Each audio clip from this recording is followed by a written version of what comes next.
സന്തോഷത്തോടെ ഹല്ലേലൂയ. അപ്പോസ്തലപ്രവൃത്തിയുടെ പുസ്തകം 27-ാം അധ്യായം 29-ാമത്തെ വാക്യം. അപ്പോസ്തലപ്രവൃത്തി 27 അതിന്റെ 29-ാമത്തെ വാക്യം. പാറസ്ഥലങ്ങളിൽ അകപ്പെടും എന്ന് പേടിച്ച് അവർ അമരത്ത് നിന്ന് 4 നങ്കൂരം ഇട്ടു. നേരം വെളുപ്പാൻ അവർ ആഗ്രഹിച്ചു കൊണ്ടിരുന്നു. സ്തോത്രം. മതി. ആ വാക്യം 29-ാമത്തെ വാക്യം എല്ലാവരും ശ്രദ്ധിച്ചെന്ന് തോന്നുന്നു. പാറസ്ഥലങ്ങളിൽ അകപ്പെടും എന്ന് പേടിച്ച് അവർ അമരത്ത് നിന്ന് 4 നങ്കൂരം ഇട്ടു. നേരം വെളുപ്പാൻ അവർ എന്ത് ചെയ്തുകൊണ്ടിരുന്നു? ആഗ്രഹിച്ചുകൊണ്ടിരുന്നു. നേരം വെളുക്കാൻ അവർ ആഗ്രഹിച്ചുകൊണ്ടിരുന്നു. ഒരു സ്വതന്ത്രം ചെയ്യാൻ പറ്റുമോ? നമ്മൾ ഇന്ന് ഇതിനകത്തുനിന്നൊരു മെസ്സേജാണ് നമ്മൾ ചിന്തിക്കാൻ പോകുന്നത്. നേരം വെളുക്കാൻ അവർ ആഗ്രഹിച്ചു. എല്ലാവരും ഒന്ന് പറഞ്ഞേ. നേരം വെളുക്കാൻ അവരെന്ത് ചെയ്തുകൊണ്ടിരുന്നു? ആഗ്രഹിച്ചുകൊണ്ടിരുന്നു. ആരാണ് നേരം വെളുക്കാൻ ആഗ്രഹിക്കുന്നത്? അല്ലെ, ഇരുട്ടിൽ ആയിരിക്കുന്നവരാണ് നേരം വെളുക്കാൻ ആഗ്രഹിക്കുന്നത്. ഇരുട്ടിൻ്റെ സാഹചര്യങ്ങളിലൂടെ മുന്നോട്ട് പോകുന്നവർക്കാണ് നേരം വെളുക്കാൻ ആഗ്രഹിക്കുന്നത്. അല്ലേ, എന്നും ഇരുട്ടിൽ കിടക്കുന്നവർക്ക് എപ്പോഴും ഒരാഗ്രഹം ഉണ്ടാകും, ഈ ഇരുട്ടൊന്ന് മാറി ഒന്ന് വെളിച്ചം വന്നിരുന്നെങ്കിൽ. പ്രൈസ് അല്ലാഹ്. ജീവിതത്തിൽ എന്നും ഇരുട്ടിൻ്റെ സാഹചര്യങ്ങളിലൂടെ കടന്നു പോകുന്ന വ്യക്തികളുടെ ആഗ്രഹമാണ്, എൻ്റെ ജീവിതത്തിൽ ഒരു വെളിച്ചം വന്നിരുന്നെങ്കിൽ, ഈ നേരം ഒന്ന് വെളുത്തിരുന്നെങ്കിൽ, ഈ ഇരുട്ടൊന്ന് എന്നെ വിട്ട് മാറിയിരുന്നെങ്കിൽ. എന്നാൽ ഈ ആരംഭ ദൂതായി ഞാൻ നിങ്ങളോട് പറയുന്നു, ചിലരുടെ ജീവിതത്തിൽ ഇരുട്ട് മാറാൻ പോകുകയാണ്. ചിലരുടെ ജീവിതത്തിൽ നേരം വെളുക്കാൻ പോകുകയാണ്. ഇരുട്ടിൻ്റെ സാഹചര്യങ്ങളെ ദൈവം എടുത്തു മാറ്റുമെന്ന് വിശ്വസിക്കുന്നവർ മാത്രം കരം തട്ടി ദൈവത്തിന് മഹത്വം കൊടുക്കുക. ഇന്ന് പകൽ നിങ്ങൾ വിശ്വസിച്ചുകൊണ്ട് വേണം ഈ ശുശ്രൂഷയിൽ പങ്കെടുക്കുവാൻ. നിശ്ചയമായും നിങ്ങൾ വിശ്വസിക്കണം, എൻ്റെ ജീവിതത്തിൽ നേരം വെളുക്കുന്ന ഒരു ദിവസമാക്കി മാറ്റാൻ പോകുകയാണ്. എത്രയോ കാലങ്ങളായി, എത്രയോ നാളുകളായി ഞാൻ ഇരുട്ടിൽ കിടക്കുമ്പോൾ, എൻ്റെ ചുറ്റുപാട് ഇരുട്ടിൽ വ്യാപരിക്കുമ്പോൾ, ഇടവും വലവും നോക്കുമ്പോൾ ഇരുട്ടിനകത്ത് ഞാനും എൻ്റെ തലമുറയും എൻ്റെ കുടുംബവും ആയിരിക്കുന്നെങ്കിൽ, ഈ പകൽ എത്ര പേര് വിശ്വസിക്കുന്നുണ്ട്? എന്നെ ദൈവം ഇരുട്ടിൻ്റെ അകത്ത് നിന്ന് നേരം വെളുക്കുന്ന വെളിച്ചത്തിലേക്ക് ദൈവം എന്നെ കൊണ്ടുവരാൻ പോകുകയാണ്. അതിൻ്റെ സാഹചര്യങ്ങളെ ദൈവം കൊണ്ടുവരാൻ പോകുകയാണ്. ഇരുട്ടിൽ ഇരിക്കുന്നവരാണ് ഒരു വെളിച്ചം ആഗ്രഹിക്കുന്നത്. ഇരുട്ടിൽ തപ്പിത്തടയുന്നവരാണ് ഒരു വെളിച്ചം ആഗ്രഹിക്കുന്നത്.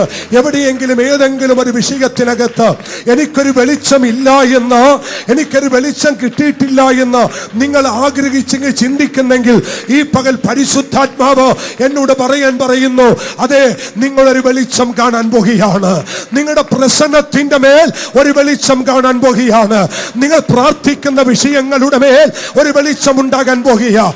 നിങ്ങൾ ഇന്നലകളിൽ ഏത് വിഷയത്തിന് വേണ്ടിയാണോ അലമുറയിട്ട് കരഞ്ഞുകൊണ്ടിരുന്നത്, ആ വിഷയത്തിന്റെ മേൽ ഒരു വെളിച്ചം ഉണ്ടാകാൻ പോകുന്നു. ആരുടക്കിയോ ദൈവത്തിന്റെ ആത്മാവ് വളരെ ശക്തമായിട്ട് പറയുന്നു, ദിവസങ്ങളായി, മാസങ്ങളായി, ആഴ്ചകളായി, മണിക്കൂറുകളായി, മിനിറ്റുകളായി, സെക്കൻഡുകളായി ഒരു വെളിച്ചത്തിന് വേണ്ടി ആഗ്രഹിച്ചിട്ടും ഒരു വെളിച്ചം കാണാൻ കഴിയാതെ എൻ്റെ ജീവിതം ഇരുട്ടായി പോയോ? ഇനി ഇരുട്ട് എത്ര നാളുകൾ ഞാൻ അനുഭവിക്കണം? എത്ര കാലം ഞാൻ ഇരുട്ടിൽ തന്നെ തുടരേണ്ടി വരും എന്ന് ചിന്തിക്കുന്ന ചിലരോട് പരിശുദ്ധ ആത്മ പറയുന്നു, ഇല്ല കുഞ്ഞേ, നിന്റെ ജീവിതത്തിൽ എന്നും ഇരുട്ടല്ല, ഞാൻ ലോകത്തിന് വെളിച്ചമാകുന്നു എന്ന് പറഞ്ഞ സർവശക്തനായ ദൈവം ഇന്ന് പകൽ വിശ്വസിക്കുന്നവർ കരമടിച്ച് ദൈവത്തെ ആരാധിക്കാൻ തുടങ്ങ്, കരം തട്ടി ദൈവത്തെ സ്തുതിക്കാൻ തുടങ്ങ്. എവിടേക്കെയോ മിന്നിത്തിളങ്ങുന്നത് പോലെ ഒരു വെളിച്ചം നിന്റെ കൂടാരത്തിന് അകത്ത് എന്റെ ദൈവം പകരുകയോ.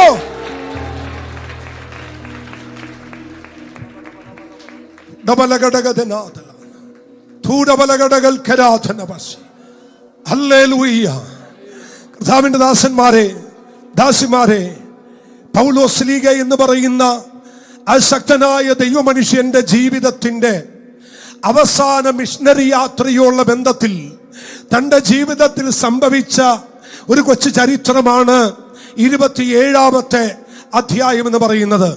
27-ാം അധ്യായം പൗലോസിന്റെ അവസാന മിഷണറി യാത്രയുള്ള ബന്ധത്തിൽ തന്റെ അവസാന ഒരു യാത്രയാണ്.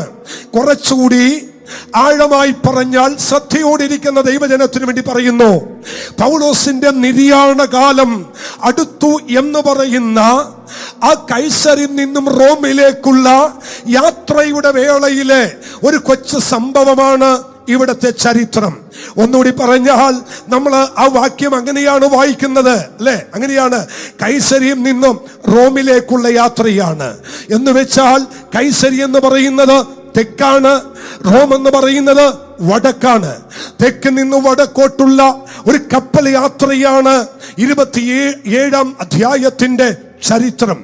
ഒരുപക്ഷെ പൗലോസ് എന്ന് പറയുന്ന മനുഷ്യന്റെ അവസാന ശുശ്രൂഷയുടെ നാളുകളാണ് 27-ാം അധ്യായത്തിൽ പ്രതിപാദിച്ചിരിക്കുന്നത്. അതുകൊണ്ട് തന്നെ നിങ്ങളോട് ആഴമായി ഞാൻ ഒരു കാര്യം പറയാം. ഇപ്പോൾ പൗലോസ് എന്ന് പറയുന്ന മനുഷ്യനെ കൈസരിയിൽ നിന്നും റോമിലേക്ക് കൊണ്ടുപോകുന്നത് ഒരു അവാർഡ് ചടങ്ങിന് കൊണ്ടുപോകുകയല്ല, ഒരു പുരസ്കാരം കൊടുക്കാൻ കൊണ്ടുപോകുകയല്ല, ഒരു ബഹുമാന സൂചകമായ എന്തോ തനിക്ക് വേണ്ടി ചെയ്യാൻ കൊണ്ടുപോകുകയല്ല. പകരം ആ പടകിനകത്ത് 276 ആളുകളുണ്ട്. 276 ആളുകളുള്ളതിൽ വളരെ കുറച്ചു പേർ മാത്രമേ പടയാളികളുള്ളൂ. അതിനകത്ത് പടയാളികളെ ഒഴിച്ചു കഴിഞ്ഞാൽ ബാക്കിയുള്ള സകലമായ ആളുകളും തടവുകാരാണ്, കുറ്റവാളികളാണ്. അവൻ വലിയ കുറ്റം ചെയ്ത ആളുകളെ റോമിലെ തടവിൽ അടക്കേണ്ടതിന് കപ്പലിൽ കൊണ്ടുപോകുന്ന അതേ കപ്പലിലാണ് പൗലോസിനെയും അവർ കൊണ്ടുപോകുന്നത്. എന്നാൽ ഒരു കാര്യം നിങ്ങൾ ശ്രദ്ധിക്കണം, പൗലോസ് ആരാന്ന് നിങ്ങൾക്കറിയാമല്ലോ. 3-ാം സ്വർഗത്തോളം എടുക്കപ്പെട്ട ഒരു മനുഷ്യൻ. ഒരിക്കൽ കൊരിന്ത സഭയ്ക്ക് ലേഖനം എഴുതുമ്പോൾ പൗലോസ് ഇങ്ങനെ പറയുന്നു, ഞാൻ ക്രിസ്തുവിൽ ഒരു മനുഷ്യനെ അറിയുന്നു, ഞാൻ ഒരു ക്രിസ്തുവിലെ ഒരു മനുഷ്യനെ അറിയുന്നു. ആ ഭാഗം പറഞ്ഞു വരുമ്പോൾ ഒരുപക്ഷെ നമ്മൾ ചിന്തിച്ചുമായിരിക്കും മറ്റാരെ കുറിച്ചാണ് താൻ പറയുന്നത്. അല്ല, തന്നെ കുറിച്ച് തന്നെയാണ്. പൗലോസ് പറയുന്നു, ഞാൻ ക്രിസ്തുവിൽ ഒരു മനുഷ്യനെ അറിയുന്നു, അവൻ ശരീരത്തോടെയോ അല്ലയോ എന്ന് ഞാൻ അറിയുന്നില്ല, എന്നാൽ അവൻ 3-ാം സ്വർഗത്തോളം എന്ത് ചെയ്തു? 3-ാം സ്വർഗത്തോളം എടുക്കപ്പെട്ടു. 2 കൊരിന്ത്യർ 12-ാമത്തെ വാക്യം. 3-ാം സ്വർഗത്തോളം അവൻ എടുക്കപ്പെട്ടു. എന്നിട്ട് പറയാണ്, അവിടെ ചെന്നപ്പോൾ ദൈവദൂതന്മാരുടെ ഭാഷകൾ താൻ കേട്ടു, ദൈവ ശബ്ദം താൻ കേട്ടു.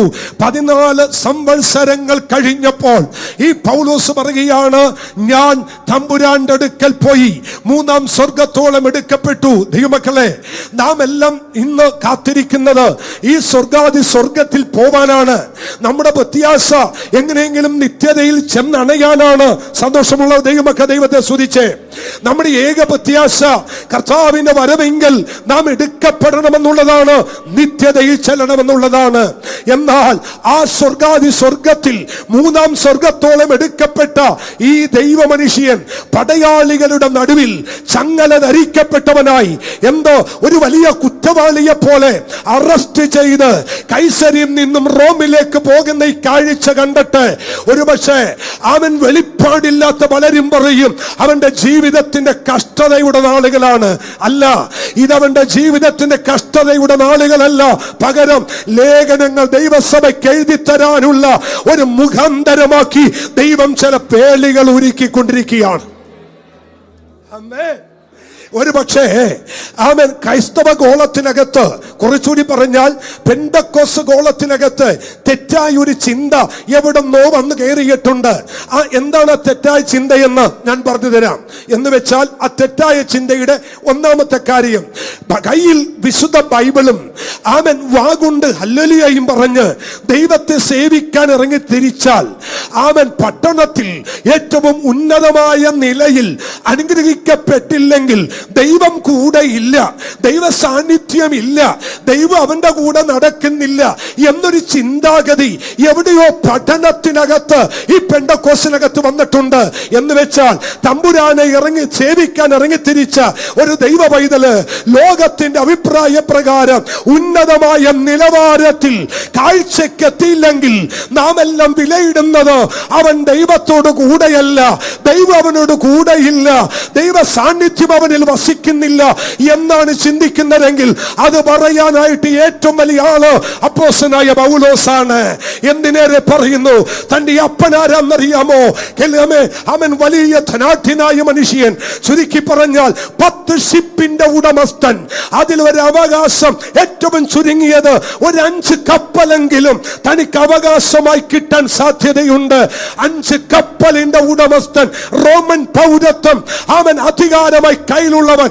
എന്തിനേറെ 30-ാമത്തെ തിരുവയസ്സിൽ ന്യായശാസ്ത്രിമാരുടെയും പരീശന്മാരുടെയും ഒക്കെ മുഖ്യാസനത്തിരിക്കാൻ കഴിവുള്ള ഈ പൗലോസ് ഒരിക്കൽ ഇങ്ങനെ പറഞ്ഞു, ക്രിസ്തുവിനെ നേടേണ്ടതിന്. ഒരാമൻ പറഞ്ഞേ, ക്രിസ്തുവിനെ നേടേണ്ടതിന്.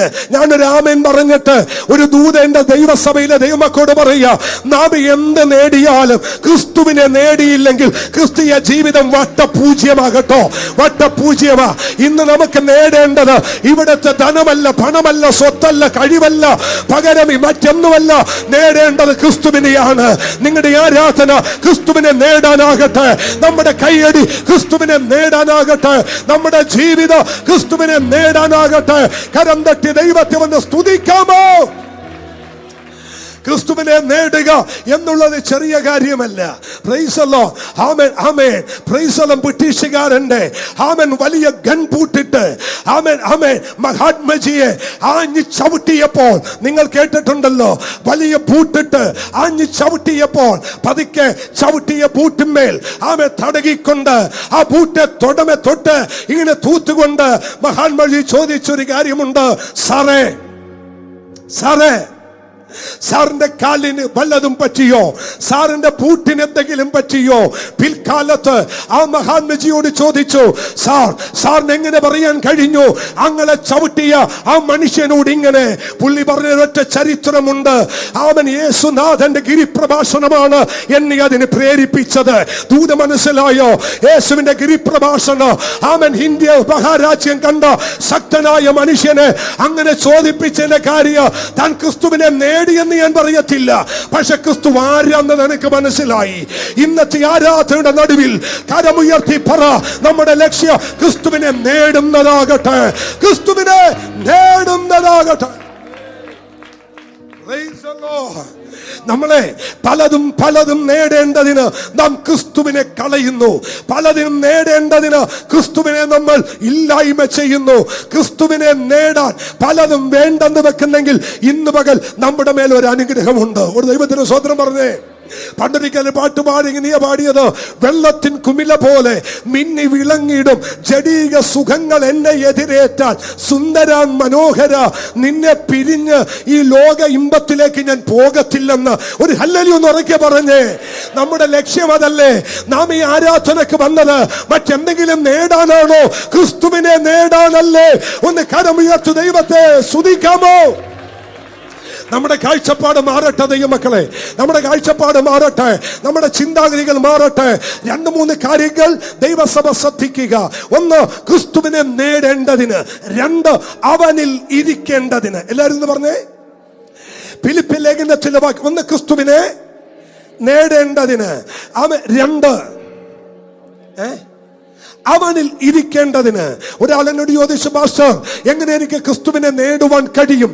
എങ്ങനെ എനിക്ക് ക്രിസ്തുവിനെ നേടുവാൻ കഴിയും? അത് ഒരു വാക്യശകലം കൊണ്ട് ഞാൻ നിങ്ങളെ തെളിയിച്ച് മുന്നോട്ട് പോകാം. അത് ബൈബിൾ ഇങ്ങനെയാ പറയുന്നത്. ഒരു മനുഷ്യൻ ഒരു സ്ഥലം കണ്ടു, വിലയേറിയ ഒരു നിലം കണ്ടു.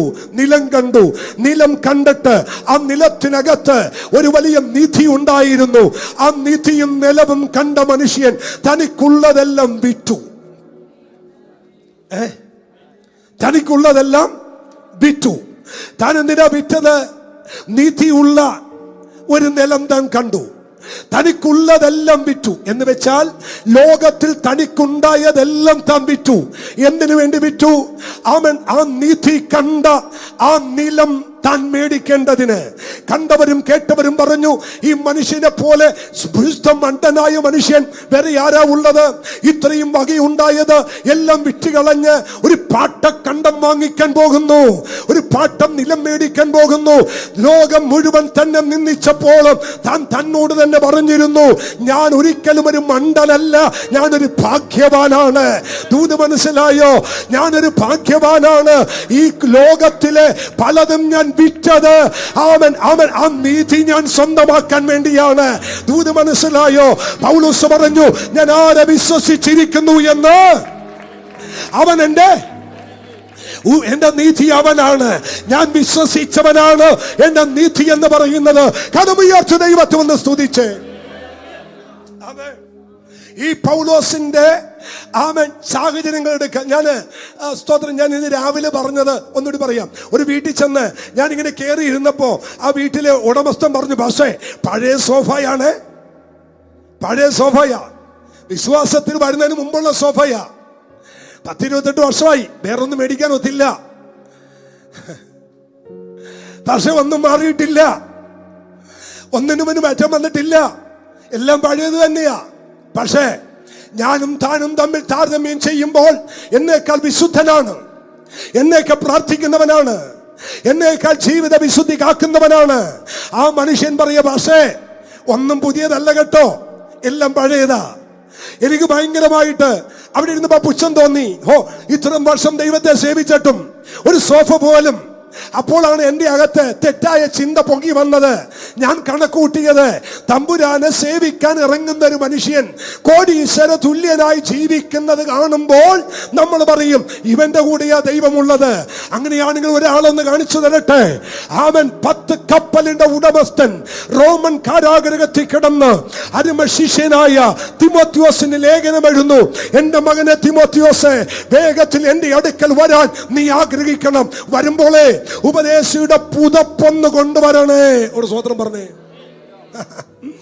ഇത്രയും അനുഗ്രഹത്തിന്റെ നെറുകെ താമസിച്ച മനുഷ്യന് അവസാനം പുതപ്പാൻ ഒരു പുതപ്പില്ലായിരുന്നു. മക്കളെ, നാം പറയുന്ന അനുഗ്രഹത്തിന്റെ മാനദണ്ഡം വെച്ച് അളക്കാനാണെങ്കിൽ പൗലോസ് ശാപത്തിന്റെ നിലയിലല്ലേ? അല്ല, പൗലോസ് ചിലത് വേണ്ടെന്ന് വെച്ചത് നിത്യതയുടെ വെളിപ്പാട് അകത്ത് വന്നപ്പോഴാണ്. നിത്യതയുടെ വെളിപ്പാട്. അതുകൊണ്ട് പൗലോസ് പറഞ്ഞത്, ഞാൻ ഒന്ന് ചെയ്യുന്നു, പിൻപിലുള്ളത് മറന്ന് മുന്നിലേക്കാഞ്ഞ് പരമവിളിയുടെ ലാക്കിലേക്ക് ഞാൻ നേരെ ഓടുന്നു. ഇതൊരു വെളിപ്പാടാണ്. കർത്താവിന് സ്തോത്രം പറഞ്ഞാട്ടെ. ഞാന് ഈ ക്രിസ്തീയ വിശ്വാസത്തെ കുറിച്ച് ഞാൻ ഇങ്ങനെ പറയും. നിങ്ങൾ ആരെങ്കിലും കണ്ടിട്ടുണ്ടോ ഞാൻ ആരോടെങ്കിലും നിർബന്ധിച്ച് എന്തെങ്കിലും ഒരു സാധനം ഊരിപ്പിക്കുന്നത്, മാറ്റുന്നത് ഞാൻ ചെയ്യത്തില്ല. അവൻ ക്രിസ്തീയ ജീവിതത്തിനകത്ത് സ്റ്റെപ്പ് വെച്ച് ആരെയും നിർബന്ധിച്ച് മാറ്റുന്നത് ദൈവസന്നിധി തെറ്റാണ്. നിങ്ങൾ എന്ത് ചെയ്യുന്നോ അത് ഞാൻ നിർബന്ധിച്ചാണ് നിങ്ങളെ കൊണ്ട് ചെയ്യിപ്പിക്കുന്നതിൽ വേദപുസ്തകം പഠിപ്പിക്കുന്നു, അത് പാപമാണ്. വിശ്വാസത്തിൽ നിന്ന് ഉത്ഭവിക്കാത്തത് മുഴുവൻ പാപമാണ്. എന്നാൽ വ്യക്തിപരമായി നിങ്ങൾക്ക് തോന്നിയിട്ട് നിങ്ങൾ ദൈവമായുള്ള ഉടമ്പടിയിൽ നിങ്ങൾ എന്ത് വേണ്ടെന്ന് വെക്കുന്നോ അവിടെയാണ് ദൈവകൃപ ചലിക്കുന്നത്. ഇന്ന് പകൽ ഓരോരുത്തരോട് പറയട്ടെ, എന്ത് വേണം, എന്ത് വേണ്ട, എന്ത് കൊള്ളണം, എന്ത് കൈക്കൊള്ളണ്ട എന്ന് ചിന്തിക്കാനുള്ള ഒരു ദൈവകൃപ ദൈവം എനിക്ക് നിങ്ങൾക്ക് നൽകി തരട്ടെ. സ്തോത്രം. ഇത്രയും സ്വതന്ത്രമായ ചിന്താഗതിയിൽ നമ്മെ വിട്ടൊരു ദൈവം ഉലകത്തിൽ വേറെയില്ല, അല്ലേ? തർക്കിക്കാൻ വന്ന, വേദപുസ്തകത്തിൽ തർക്കിക്കാൻ വന്ന 2 പേരിൽ ഒരാൾ ചോദിച്ചു, സാറ് പറയുന്ന ദൈവം നമ്മൾ പാപം ചെയ്യാൻ പാടില്ല എന്നൊക്കെ നിബന്ധന ഉണ്ടായിരുന്നെങ്കിൽ അതെന്തിനാ നടുക്ക് കൊണ്ടുപോയി നട്ടത്? അതെന്തിനാ കൈനീട്ടി പറിക്കാൻ പറ്റിയ പരുവത്തിൽ കൊണ്ട് വെച്ചു കൊടുത്തേ? ട്രാൻസ്ഫോമറിന് ചുറ്റും വെയിൽ കെട്ടിയതുപോലെ ഇറുത്തുണ്ട്, സൂക്ഷിക്കരുത് എന്ന് വെച്ചിരുന്നെങ്കിൽ അവർ പറക്കത്തില്ലായിരുന്നല്ലോ. അല്ലേ? അങ്ങനെ ഒന്നും ദൈവം ചെയ്യത്തില്ല. എന്ന് പറ, അങ്ങനെ ഒന്നും ദൈവം ചെയ്യത്തില്ല. പക്ഷെ പൗലോസിന്റെ ലക്ഷ്യം എന്നാ? യേശുവിനെ നേടുക. 2, അവനിൽ ഇരിക്കുക. ഇപ്പൊ നിങ്ങളെല്ലാം ചർച്ചിലായിരിക്കുന്നേ, പുറത്ത് നിൽക്കുന്ന ആരും നിങ്ങളെ കാണുന്നില്ല. അതാകത്തിരുന്ന കുഴപ്പം. ക്രിസ്തുവിൽ ഇരിക്കുന്നവനെ പുറം ലോകം കാണത്തില്ല. പുറം ലോകം കാണുന്ന ഡെലിവറൻസ് ചർച്ചിന്റെ പുറം വാള കാണുന്നേ. നിങ്ങളകത്ത് സുരക്ഷിതമാണ്. പൗലോസ് പറഞ്ഞു, എനിക്ക് അവനിൽ ഇരിക്കണം. 3, അവന്റെ മരണത്തിൽ അല്ലെ കഷ്ടാനുഭവങ്ങളുടെ കൂട്ടായ്മ അനുഭവിച്ചറിയണം. ഇതാണ് പൗലോസിന്റെ ആഗ്രഹം. അപ്പൊ ഈ പൗലോസ് ഒരിക്കലും കഷ്ടതയിലായത് ശാപമാണെന്ന് പഠിപ്പിക്കാൻ പറ്റില്ല. പറ്റുമോ? പറ്റത്തില്ല. എങ്കിലും ആ ദൈവദാസനെ റോമൻ കാരാഗ്രഹത്തിൽ അടച്ചു കൊണ്ടുപോകുമ്പോൾ നിങ്ങൾ ശ്രദ്ധിക്കേണ്ട ഒരു കാര്യമുണ്ട്. ഈ കഷ്ടത ശാപമെന്ന് പഠിപ്പിക്കുന്നവർക്ക് എതിരെ ഉള്ളൊരു പഠിപ്പിക്കലായത്. കപ്പൽ കൈസരിൽ നിന്ന് യാത്ര തിരിക്കാൻ തുടങ്ങുന്നതിന് മുൻപ് കപ്പിത്താനെ നോക്കിയിട്ട് ക്യാപ്റ്റനെ നോക്കി പൗലോസ് പറയുക, സാർ, എന്താ ഈ കപ്പൽ ഇവിടുന്ന് വിടരുത്. കപ്പൽ വിട്ടാൽ നാശനഷ്ടങ്ങൾ ഞാൻ കാണുന്നു. കപ്പലിന് മാത്രമല്ല, മനുഷ്യർക്കും ചരക്കിനുമൊക്കെ ഹാനി വരും. വിടരുത്. ഉടനെ കപ്പിത്താൻ എന്നാ ചെയ്യുന്നറിയോ മക്കളെ? ശ്രദ്ധിച്ചേ. ഞാൻ 10-45 വർഷത്തെ കടലുമായി പരിചയമുള്ള ക്യാപ്റ്റനാ ഞാൻ. കാറ്റിന്റെ ദിശ വരുമ്പോൾ എനിക്കറിയാം ഇതെങ്ങനെയാ അടിക്കുന്നതെന്ന്. കടലിലെ ഓളം വരുമ്പോൾ എനിക്കറിയാം ഇതെവിടെ വരുമെന്ന്. എന്തിന്? ആകാശത്ത് വെക്കുന്ന കാര് നോക്കിയാൽ അറിയാം കാറ്റവിടെ നിന്ന് വരുമെന്ന്. അങ്ങനെയുള്ള എന്നോടാണോ നീ പറയുന്നത് നാശനഷ്ടം വരുമെന്ന്? എന്താ ഇവിടെ സംഭവിച്ചെന്നറിയോ? കയ്യിൽ കിടക്കുന്ന ചങ്ങല പൗലോസിന്റെ കയ്യിൽ കിടക്കുമ്പോൾ, കയ്യിൽ ചങ്ങല ധരിച്ചു കിടക്കുന്ന പൗലോസിന്റെ കൂടെ ദൈവം ഉണ്ട് എന്ന് ഇയാളങ്ങ് വിശ്വസിച്ചില്ല. മനസ്സിലായില്ലല്ലേ? കഷ്ടതയുടെ നീർച്ചൂളയിൽ കിടക്കുന്ന ദൈവദാസന്റെ കൂടെ ദൈവം ഉണ്ടാവില്ല എന്ന് നനച്ചത് കൊണ്ടല്ലേ ഈ മനുഷ്യൻ ഇങ്ങനെ പറഞ്ഞത്. എന്നാൽ ഒരു കാര്യം ഞാൻ നിങ്ങളോട് പറയുന്നു, നിന്റെ കഷ്ടതയുടെ നീർച്ചാലിന്റെ നടുവിലും നിന്നോടുകൂടെ ഇരിക്കുന്ന ഒരു ദൈവത്തെയാ ഞാൻ ഇന്ന് പകൽ പ്രസംഗിക്കുന്നത്. പ്രതിസന്ധിയുടെ അങ്ങേയറ്റം അനുഭവിക്കേണ്ടി വന്നാലും, പ്രതിസന്ധിയുടെ അങ്ങേയറ്റത്തൂടി നീ പോകേണ്ടി വന്നാലും, അവിടെ ദൈവം നിന്നെ വിട്ട് മാറുകയില്ല. അവിടെ ദൈവം നിന്നെ വിട്ട് പോകയില്ല. കരമുയർച്ച് ദൈവത്തെ സ്തുതിച്ച് ആരാധിച്ചു പറ, ഇല്ല, ദൈവം നിനക്കെതിരല്ല. നീ കടന്നു പോകുന്ന വേദനയിൽ ദൈവം നിനക്കെതിരല്ല. നീ കടന്നു പോകുന്ന പ്രയാസഘട്ടത്തിൽ ദൈവം നിനക്കെതിരല്ല. ഇന്ന് നീ നേരിടുന്ന നിന്റെ പ്രശ്നത്തിന്റെ നടുവിൽ എന്റെ ദൈവം നിനക്കെതിരല്ല. ഇവിടെ ദൈവം നിന്റെ കൂടെ ഉണ്ടെന്ന് ദൈവം തെളിയിക്കുന്ന നിമിഷങ്ങൾ ദൈവം ജീവിതത്തിൽ ചെയ്യാൻ പോകുകയാണ്.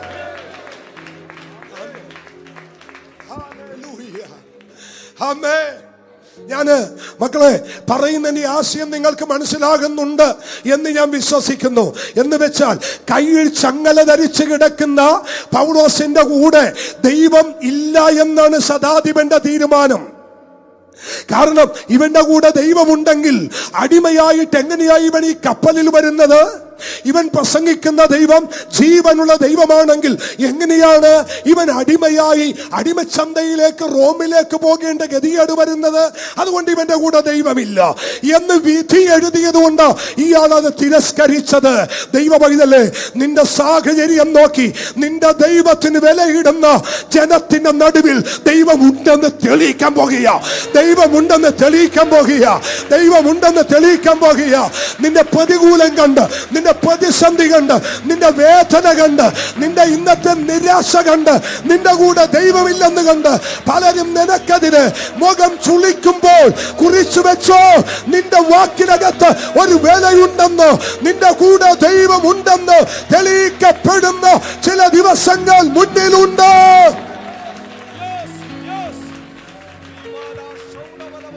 കർത്താവിന് സ്തോത്രം ചെയ്യ്. അവൻ വളരെ ശക്തമായി പരിശുദ്ധാത്മാവിനോട് പറയുന്ന ഒരു മെസ്സേജാണ്. ഇല്ല, ആരോ പറയുന്നുണ്ടല്ലോ, ദൈവം നിന്റെ കൂടെ ഇല്ല കേട്ടോ, ദൈവം നിന്റെ പക്ഷത്തില്ല കേട്ടോ.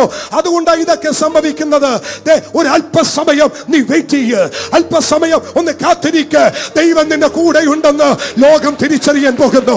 ദൈവം നിന്റെ പക്ഷത്തുണ്ടെന്ന് നാം തിരിച്ചറിയാൻ പോകുന്നു. നീ സേവിക്കുന്ന ദൈവം നിന്നെ വിട്ട് മാറുകയില്ലെന്ന് ദൈവം തിരിച്ചറിയിപ്പിക്കാൻ പോകുന്ന നിമിഷങ്ങൾ മുന്നിൽ വരുന്നുണ്ട്.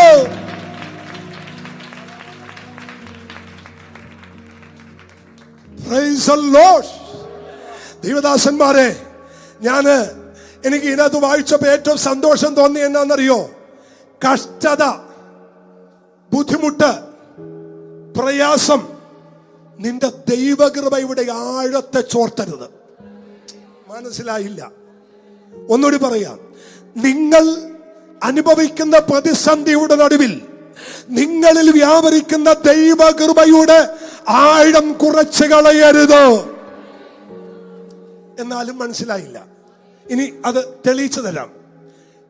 മൂന്നാം സ്വർഗത്തോളം എടുക്കപ്പെട്ട പൗലോസിന്റെ മേൽ വ്യാപരിച്ച ദൈവകൃപയുടെ ആഴം ചങ്ങല വീണപ്പോ കുറഞ്ഞില്ല. ഇപ്പൊ മനസ്സിലായോ? ചങ്ങല കയ്യിൽ വന്നപ്പോഴും തന്റെ മേൽ വ്യാപരിച്ച വെളിപ്പാടിന്റെ കനം കുറഞ്ഞില്ല. എന്താ ദൈവദാസനെ, പണ്ടത്തെ പോലെ പ്രാർത്ഥന മൊത്തം പ്രശ്നമാണേ. അല്ല, പണ്ടത്തെ പോലെ ആ ദൂതും വെളിപ്പാടും ഒക്കെ എന്ത് ദൂത് പറയാനാ വാസ്തവ, മൊത്തം പ്രശ്നമല്ലേ. ഈ പൗലോസിനെ നോക്ക്, ചങ്ങല കിടക്കുമ്പോഴും പുള്ളി പറയുക, ഞാനൊന്ന് കാണുന്നു, ഇത് പുറപ്പെടരുത്, നാശനഷ്ടങ്ങൾ ഉണ്ടാകുമെന്ന് ദൈവം മുന്നമേ അറിയിക്കുന്നു. കൈ ചങ്ങല ഉള്ളപ്പോഴും വെളിപ്പാടിന് ചങ്ങല വീഴാത്ത ദൈവദാസന പൗലോസ്. ഞാൻ പറഞ്ഞു മനസ്സിലാകുന്നുണ്ട്?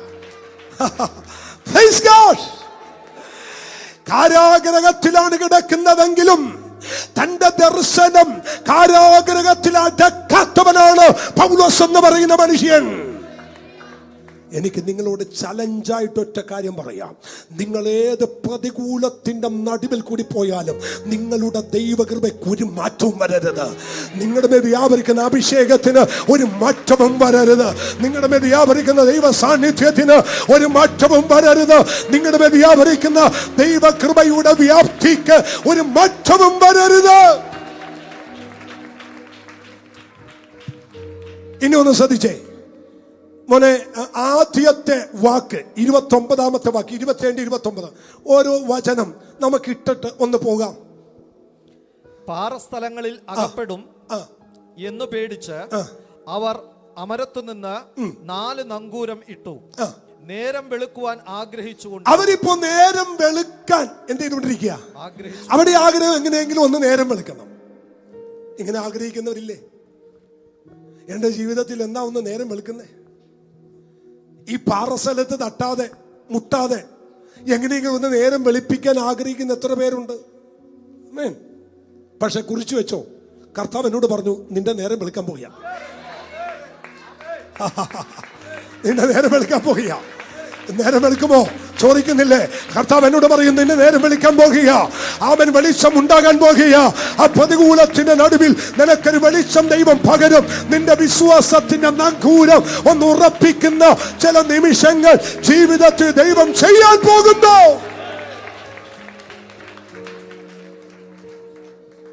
ഇനി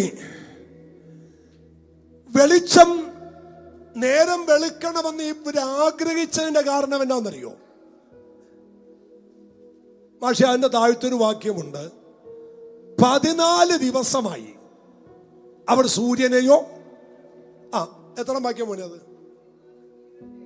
27-ാമത്തെ 14-ാം രാത്രിയായപ്പോൾ ഞങ്ങൾ അദ്രിയ കടലിൽ അലയുന്ന നേരം 27-ന്റെ എത്ര വാക്യമാ? 27-ാം വാക്യം അല്ലേ? അതാണോ 14 ദിവസം എന്നുള്ളൊരു വാക്യമുണ്ട്? 14 23 എനിക്ക് ആ വാക്യം ഒന്ന് വേണം. ഒന്നിട്ട്. നേരം വെളുക്കാറായപ്പോൾ ആ, പൗലോസ് എല്ലാവരോടും 33 ഡാനി, 33 വേദവാക്യം. നേരം വെളുക്കാറായപ്പോൾ പൗലോസ് എല്ലാവരോടും ഭക്ഷണം കഴിക്കേണ്ടതിന് അപേക്ഷിച്ചു. നേരം വെളുക്കാറായപ്പോൾ. അപ്പൊ നേരം വെളുക്കുമോ എന്ന് ചോദിച്ച ചോദ്യത്തിന് ഈ 33 വന്നപ്പോ എന്ത് ചെയ്തു? പറ. നേരം വെളുത്തു. ഇനി എത്ര ദിവസം കഴിഞ്ഞാ നേരം വെളുത്തേ? 14 ദിവസം. നിങ്ങൾക്ക് ജീവിതത്തിൽ ഊഹിക്കാൻ പറ്റുമോ 14 ദിവസം കഴിഞ്ഞൊക്കെ നേരം വെളുക്കുക എന്ന് പറയുന്നത്?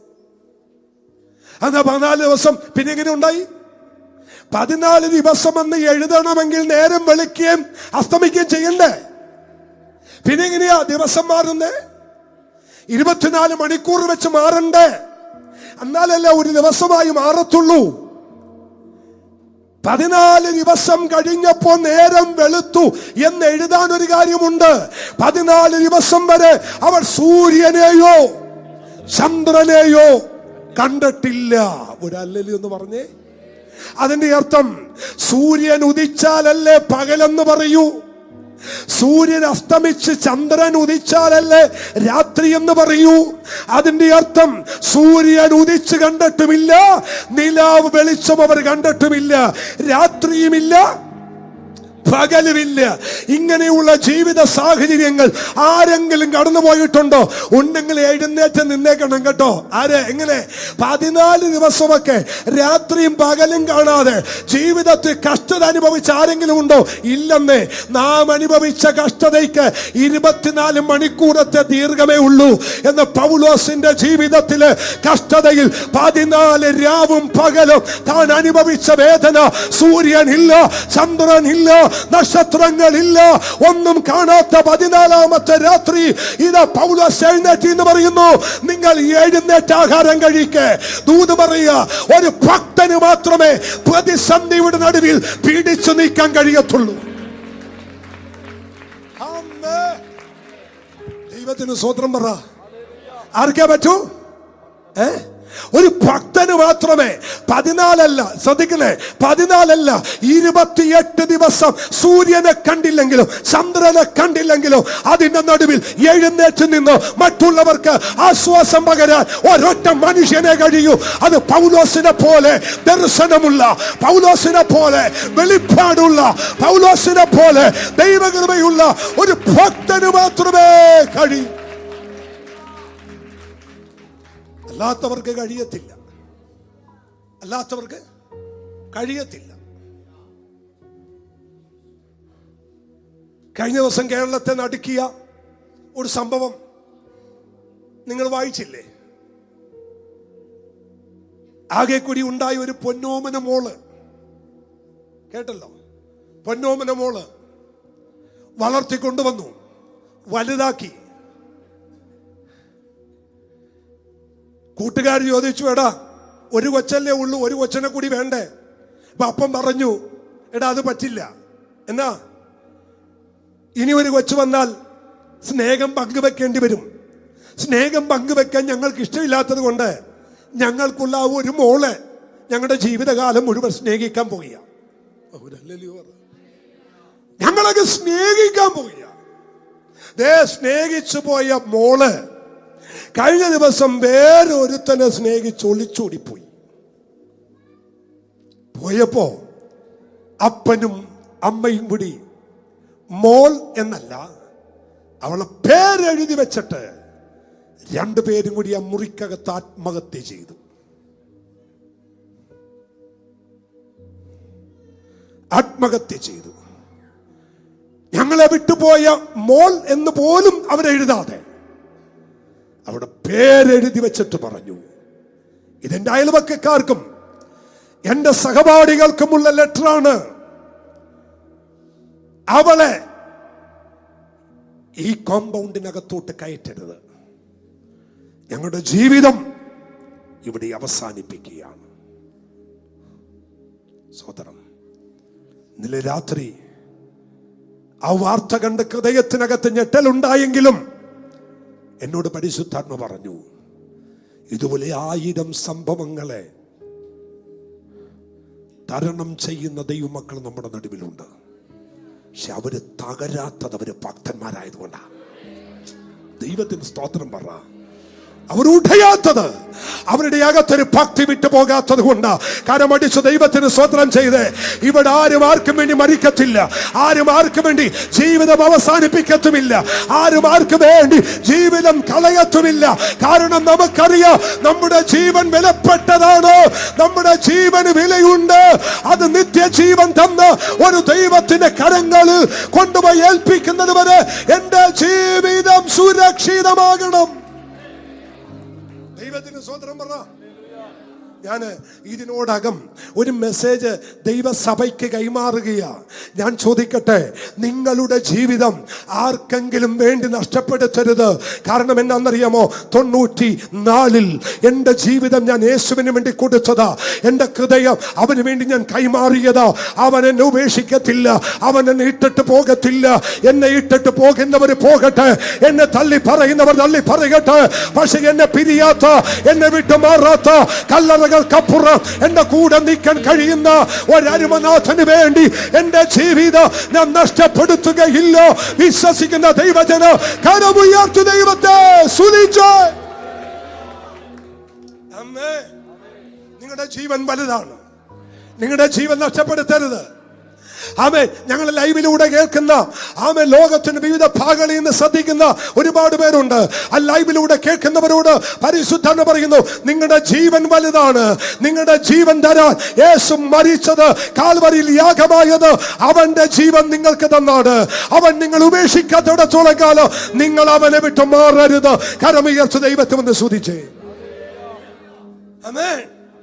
ഒരു ദൈവദാസൻ ശക്തമായി പ്രസംഗിച്ചുകൊണ്ടിരിക്കുമ്പോൾ, പ്രസംഗത്തിന്റെ വേളയിൽ അവസാനത്തെ ഒറ്റക്കോൾ കൊടുക്കുമ്പോൾ ഒരു ചെറുപ്പക്കാരൻ ഓടി വന്ന് ആമൻ പാസ്റ്റർ മുമ്പിൽ നിന്നിട്ട് പറഞ്ഞു, പാസ്റ്റർ എനിക്ക് വേണ്ടി കൈവച്ച് പ്രാർത്ഥിക്ക്. പാസ്റ്റർ ചോദിച്ചു, എന്താ? ഞാൻ യേശുവിന് വേണ്ടി രക്തസാക്ഷിയാകാൻ തീരുമാനിച്ചിരിക്കുന്നു.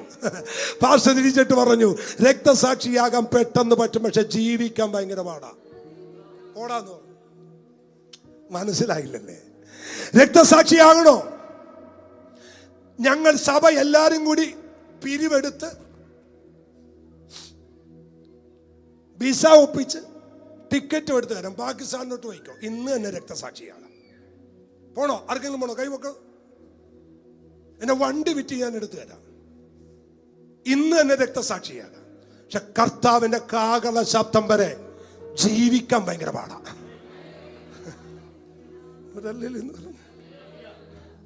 അതിനിപ്പോ പാകിസ്ഥാനിൽ പോകണമെന്നില്ലേ? ഈ ഇന്ത്യയിൽ തന്നെ ആമേൻ പ്രശ്നം നടക്കുന്ന വേദി പോയി പരസ്യമായിട്ട് യേശുവിനെ പ്രസംഗിച്ചാൽ അടുത്ത ദിവസം ഞങ്ങൾക്ക് മെയിൽ വരും, നിങ്ങൾ വിട്ട ആള് ഇവിടെ വഴിയറമ്പി കിടപ്പുണ്ട്, വന്ന് കുഴിച്ചു മൂടിക്കോ. അപ്പൊ രക്തസാക്ഷിയാകാൻ 1 മണിക്കൂർ മതി, പക്ഷെ ജീവിക്കാൻ ഭയങ്കര പാടാ. അവിടെയാ യേശുവിന് പ്രസാദമുള്ളത്. കരമുയർത്തി ദൈവത്തെ ഒന്ന് സ്തുതിച്ച്. നമ്മെ വിളിച്ചത് അവൻ കത്തിത്തീര ഒറ്റ ദിവസം കൊണ്ട് കത്തിത്തീരാനല്ല, നിത്യത വരെ ജീവിക്കാൻ. കർത്താവ് നല്ലൊരു ആമേൻ പറഞ്ഞേ. അടുത്തിരിക്കുന്ന ആളുടെ മുഖത്ത് നോക്കി കാറിപ്പിച്ചെന്ന് പറ, ജീവിക്കാൻ ഭയങ്കര പാടാന്ന്. കർത്താവിന് വേണ്ടി എന്ത് ചെയ്യാൻ? കർത്താവിന് വേണ്ടി ജീവിക്കാൻ ഭയങ്കര പാടാ. കർത്താവിന് വേണ്ടി ജീവിക്കാൻ ഭയങ്കര പാടാ. അതുകൊണ്ടാ ഒരിക്കൽ ശിഷ്യന്മാർ ചോദിച്ചത്, ഇത് ആർക്ക് പറ്റും? ഇത് ആർക്ക് പറ്റും? കർത്താവ് പറഞ്ഞു, മനുഷ്യർക്ക് അസാധ്യം, ദൈവത്തിന് സകലതും സാധ്യം. നിങ്ങൾക്ക് പ്രയാസമായത് ദൈവത്തിന് സാധ്യമാണ്, നിങ്ങൾക്ക് കഴിയാത്തത് ദൈവത്തിന് സാധ്യമാണ്. നിങ്ങൾക്ക് പ്രയാസമായത് ദൈവത്തിന് സാധ്യമാണ്. ഇത് കരങ്ങൾ കൂട്ടിയടിച്ചു പറ, നാം വന്നത് ജീവിക്കാനാ, നാം വന്നത് ജീവിക്കാനാ.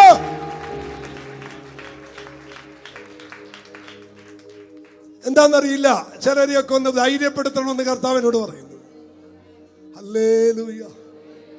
അതെ, നമ്മൾ എന്തിനാ മറ്റുള്ളവർക്ക് വേണ്ടി ജീവൻ കളയുന്നേ? നമുക്ക് വേണ്ടി ജീവൻ കളഞ്ഞ ഒരുവനില്ലേ? അവന് വേണ്ടി ജീവിക്കും. രാമൻ പറ വേണമെങ്കിൽ. അയ്യോ അയ്യോ അയ്യോ, എന്റെ കൊച്ചൻ എന്നെ വിട്ടു പോയി, അയ്യോ എന്റെ മോൾ എന്നെ വിട്ടു പോയി, അവൾ എന്നോട് ഇന്നത് കാണിച്ചു.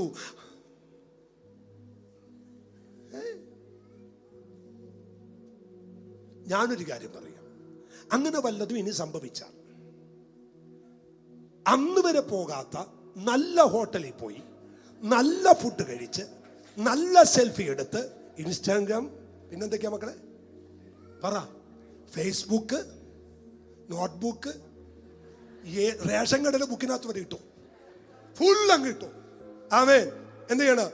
ഇവനും ഇവളും കൂടി കറങ്ങി വല്ല ആമേൻ സ്തോത്രം എന്താ പറയുന്നത്, അഭിരാമി ഹോട്ടലിൽ പോയി ഇന്ന് ദോശ തിന്നുമ്പോൾ അമ്മയും അപ്പനും കൂടി ചിക്കൻ കടിച്ചു വലിക്കുന്നു. അപ്പൊ അവള് പറയും ഞാൻ പോന്നിട്ട് അയാൾക്ക് പറയുന്നു. നിങ്ങൾ മിണ്ടാത്ത തന്നെ പറ, ഞങ്ങൾ പോന്നിട്ട് അവർക്ക് ഒരു വിഷമവും ഇല്ല. നിങ്ങൾ പിന്നെ വിഷമിച്ച് കുത്തിപ്പിടിച്ചിരിക്കാതെ ധൈര്യമായിട്ടിരിക്കും. നമ്മൾ ജീവിക്കുന്ന യേശുവിന് വേണ്ടിയാ, കർത്താവിന് വേണ്ടിയാ ജീവിക്കുന്നത്. ഞാൻ 94 തീരുമാനമെടുത്ത് ഇറങ്ങിയത് മറ്റാർക്കും വേണ്ടി ജീവിക്കാനല്ല, യേശുവിന് വേണ്ടി ജീവിക്കാനാണ്. ആമേൻ. ഞാൻ ഇടയ്ക്കിടയ്ക്ക് പറയും, ഞാൻ ജീവിക്കുന്ന എൻ്റെ ഭാര്യയ്ക്ക് വേണ്ടിയല്ല, ഞാൻ ജീവിക്കുന്ന എൻ്റെ മക്കൾക്ക് വേണ്ടിയല്ല, ഞാൻ ജീവിക്കുന്ന എൻ്റെ യേശുവിന് വേണ്ടിയാണ്. കാരണം എനിക്ക് വേണ്ടി ജീവനെ തന്ന ഒരു നല്ല ദൈവമുണ്ട്. കഷ്ടങ്ങൾ അതിനു മുമ്പ് പ്രശ്നമല്ല, പ്രതിസന്ധികൾ അതിനു മുമ്പ് വിഷയമല്ല, പ്രതികൂലങ്ങൾ അതിനു മുമ്പ് വിഷയമല്ല. എനിക്ക് കാര്യം അവനുമായിട്ടാണ്, എനിക്ക് കാര്യം അവനുമായിട്ടാണ്. പറ, നമുക്ക് കാര്യം അവനുമായിട്ടാണ്. ഒരു ഹല്ലേലൂയ പറ. സ്തോത്രം. Praise the Lord. Praise the Lord. Praise the Lord. കർത്താവിന് നല്ലൊരു സ്തോത്രം പറഞ്ഞേ. ആമേൻ. ഞാൻ ഇതൊക്കെ ഇങ്ങനെ കയറി വന്നുകൊണ്ട് പറയുക, ആമേൻ, ഇതുപോലെ ഒരു വീട്ടിൽ നിന്ന് ആമേൻ ആരും അറിയാതെ ഒരുത്തൻ വീട് വിട്ടിറങ്ങിപ്പോയി. അവൻ്റെ ആപ്പിളിൻ്റെ ലാപ്ടോപ്പ് ഉണ്ടായിരുന്നു, ഐപാഡ് ഉണ്ടായിരുന്നു. ഇവൻ പോയി വീട്ടിൽ നിന്ന് ഇറങ്ങി അടുത്ത ജംഗ്ഷൻ കഴിഞ്ഞില്ല, അതിനു മുമ്പ് തന്നെ ആ പുള്ളി എന്താ എന്നറിയാമോ, അടുത്ത വീട്ടിൽ 2-3 പിള്ളേരെ വിളിച്ചിട്ട് പറഞ്ഞ് ഈ ഐപാഡ് നീ കൊണ്ടുപോയിക്കോ, ഈ ലാപ്ടോപ്പ് കൊണ്ടുപോയിക്കോ. ഇവൻ അവിടം വരെ എന്നിട്ട് തിരിച്ചു വന്നു ഐപാഡ് എടുക്കാൻ. പുള്ളി പറഞ്ഞു അതൊക്കെ ഞാൻ കൊടുത്തു. നിന്റെ കാശിന് മേടിച്ചതല്ലല്ലോ, എൻ്റെ കാശിന് മേടിച്ചതല്ലേ, അത് ഞാൻ ഇഷ്ടമുള്ളവർക്ക് കൊടുക്കും. ഞാൻ അപ്പൻ ഒരു കൈ കൊടുത്തു, അതാണ് അപ്പൻ. അല്ലാതെ നമ്മളെപ്പോലെ പോയാണോ എന്നാൽ ഇതുകൂടി തിരികെ കയറ്റി വെച്ചോ എന്ന് പറഞ്ഞു വിടുന്ന അപ്പനും അമ്മയല്ല. നമ്മൾ ജീവിക്കുന്ന യേശുവിന് വേണ്ടിയാ. ഒരു ഹല്ലേലൂയ പറ. കർത്താവിന് സ്തോത്രം ചെയ്യാൻ പറ്റുമോ? ആരോടൊക്കെ ദൈവത്തിന്റെ ആത്മാവ് എനിക്കറിയാം. ആരൊക്കെ ഞെരുങ്ങുന്നവർ ഇന്ന് പകൽ ഇതിനകത്തുണ്ട്. ആമൻ. വിഷമിക്കുന്നവരുണ്ട്. അവരോട് ദൈവത്തിന്റെ ആത്മാവ് പറയുന്നത് നീ ജീവിക്കുന്നത് കർത്താവിന് വേണ്ടിയാ. അതുകൊണ്ട് ദൈവാത്മാവിൽ ഇന്ന് പകൽ ഉച്ചരിച്ചു പറ, ഞാൻ ജീവിക്കുന്ന യേശുവിന് വേണ്ടിയാ, എന്റെ ലക്ഷ്യം യേശുവിന് വേണ്ടിയാ, എന്റെ കാഴ്ചപ്പാട് യേശുവിന് വേണ്ടിയാ. ഇനിയുള്ള ദിവസം മുഴുവൻ ഞാൻ ജീവിക്കുന്നത് യേശുവിന് വേണ്ടിയാ.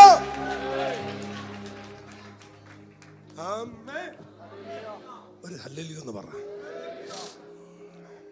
ഈ നമ്മുടെ പിള്ളേരൊക്കെ ഭയങ്കര അഡ്വാൻസ്ഡ് ആയി. ഈ കഴിഞ്ഞ ദിവസം ഒരു പെങ്കൊച്ച് എന്നോട് പറഞ്ഞു, ഞാൻ പോന്ന് പാസ്റ്റേ വീട്ടിൽ നിന്ന്.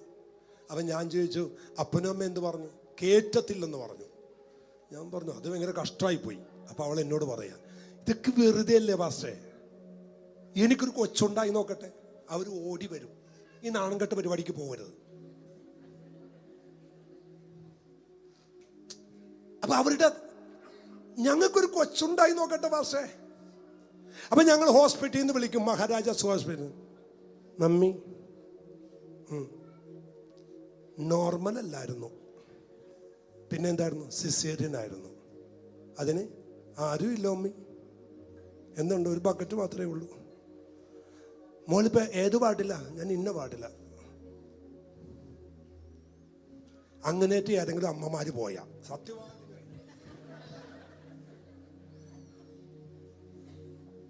അമ്മമാർക്കുള്ളൊരു മുന്നറിയിപ്പാണ്. പോയാ അതുവഴി പോയേക്കണം.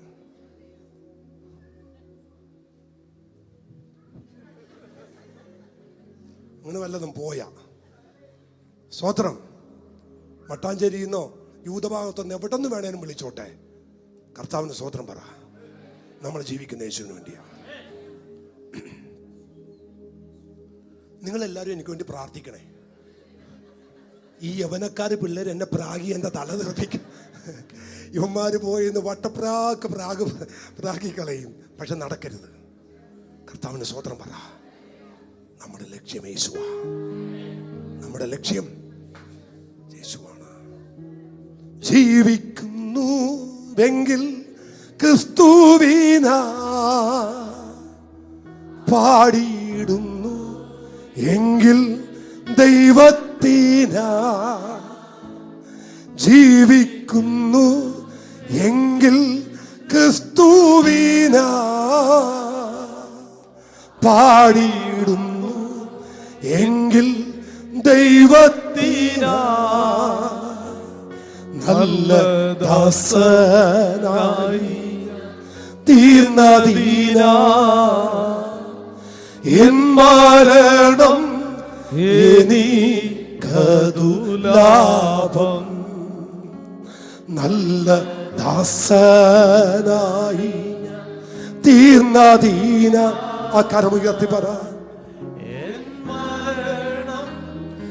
എനിക്കതു ലോകത്തിൻ മോഹങ്ങളിൽ നീങ്ങി പാപത്തിൻ ദാസനായി ഞാൻ തീർന്നു. നഷ്ടമായി പോയ കാലങ്ങളോർത്ത് എന്റെ ദൈവത്തിൻ സന്നിധേ ഞാൻ ചെന്നു. ജീവിക്കുന്നു ജീവിക്കുന്നു. ചേർന്ന് പറയാമോ? ആ തീരുമാനത്തോടെ പറ. ദൈവത്തിന ജീവിക്കുന്നു എങ്കിൽ ക്രിസ്തുവിന പാടിയിടുന്നു എങ്കിൽ ദൈവത്തിന നല്ല ദാസനായി തീർന്നതീന എൻ മരണം എനിക്കതു ലാഭം. നല്ല ദാസനായി തീർന്നതീന എൻ മരണം എനിക്കതു ലാഭം.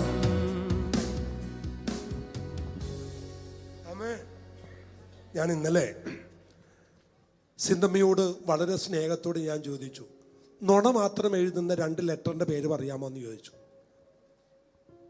ഞാൻ പറഞ്ഞു, ഇന്ന് വൈകിട്ട് നീ അതിന് ഉത്തരം പറഞ്ഞാൽ 5 സ്റ്റാർ ഹോട്ടലിൽ കൊണ്ട് ഞാൻ ഫുഡ് മേടിച്ചു തരാമെന്ന് പറഞ്ഞു. അവൾ എന്നോട് കുറേ ലെറ്ററിൻ്റെ കാര്യം പറഞ്ഞു. ഞാൻ പറഞ്ഞു, അതൊന്നുമല്ല, നുണ മാത്രം എഴുതുന്ന 2 ലെറ്റർ ലോകത്തുള്ളൂ. ഒന്ന് ലവ് ലെറ്ററും മറ്റൊന്ന് ലീവ് ലെറ്ററുമാണ്. 2-നകത്തും നുണ മാത്രമേ ഉണ്ടാകത്തുള്ളൂ. ഏതെങ്കിലും ഒരാൾ ലീവ് ലെറ്ററിനകത്ത് നേരെ എഴുതിയത് നിങ്ങൾ കണ്ടിട്ടുണ്ടോ?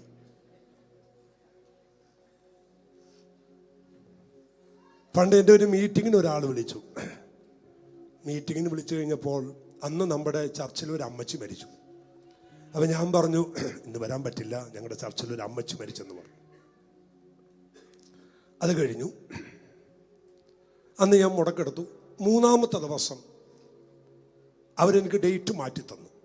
അന്ന് നമ്മുടെ ചർച്ച വേറൊരു അമ്മച്ചി മരിച്ചു. അപ്പം ഞാൻ കുളിച്ചുകൊണ്ടിരിക്കുമ്പോൾ സിന്ധമ്മ എടുത്ത് പറഞ്ഞു, പാസ്റ്റർ ഞങ്ങളുടെ ചർച്ചിൽ ഒരു അമ്മച്ചി മരിച്ചു.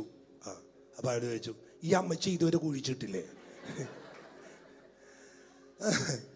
അപ്പം ഞാൻ വന്നിട്ട് പുള്ളി വിളിച്ചിട്ട് ഞാൻ പറഞ്ഞു, പാസ്റ്ററെ സത്യമായിട്ടും ഒരമ്മച്ചി മരിച്ചു. അല്ല, ഇത് ഇങ്ങനെ വെച്ചാൽ ചെയ്യത്തില്ലേ ഇത്? ഞാൻ പറഞ്ഞു, ആ അമ്മച്ചി വേറെ, ഈ അമ്മച്ചി വേറെ. അപ്പം എന്നോട് പുള്ളി ഒരു സത്യസന്ധമായിട്ട് കാര്യം പറഞ്ഞു. ഈ കേരളത്തിലെ പാസ്റ്റർമാരെല്ലാം നുണയന്മാരാണ്. ഡേറ്റ് തരും, എന്നിട്ട് സമയം പറയും, അമ്മ മരിച്ചു, അച്ചായൻ മരിച്ചു, കൊച്ചമ്മ മരിച്ചു, എന്നും മരണമാണ്. അതുകൊണ്ട് നമുക്ക് എന്ത് ചെയ്യാൻ പറ്റത്തില്ല, വിശ്വസിക്കാൻ പറ്റത്തില്ല. പിന്നെ ഞാൻ എന്ത് ചെയ്തു, നമ്മുടെ ലില്ലിയമ്മച്ച് മരിച്ച ആ സമയത്താണ് ഞാൻ ആ ഫോട്ടോ ഇട്ട് കൊടുത്തു, ഡേറ്റ് സഹിതം ഇട്ട് വാൾ പോസ്റ്ററിൻ്റെ ഇട്ട് കൊടുത്തു. അപ്പോൾ ആ പുള്ളിക്ക് വിശ്വാസമായത്. എന്ന് വെച്ചാൽ ഈ ഏറ്റവും കൂടുതൽ നുണ എഴുതുന്നത് ഏതിനകത്താണ്? പറ, ലവ് ലെറ്ററിനകത്ത്. അതുപോലെ തന്നെ ലീവ് ലെറ്ററിനകത്ത്.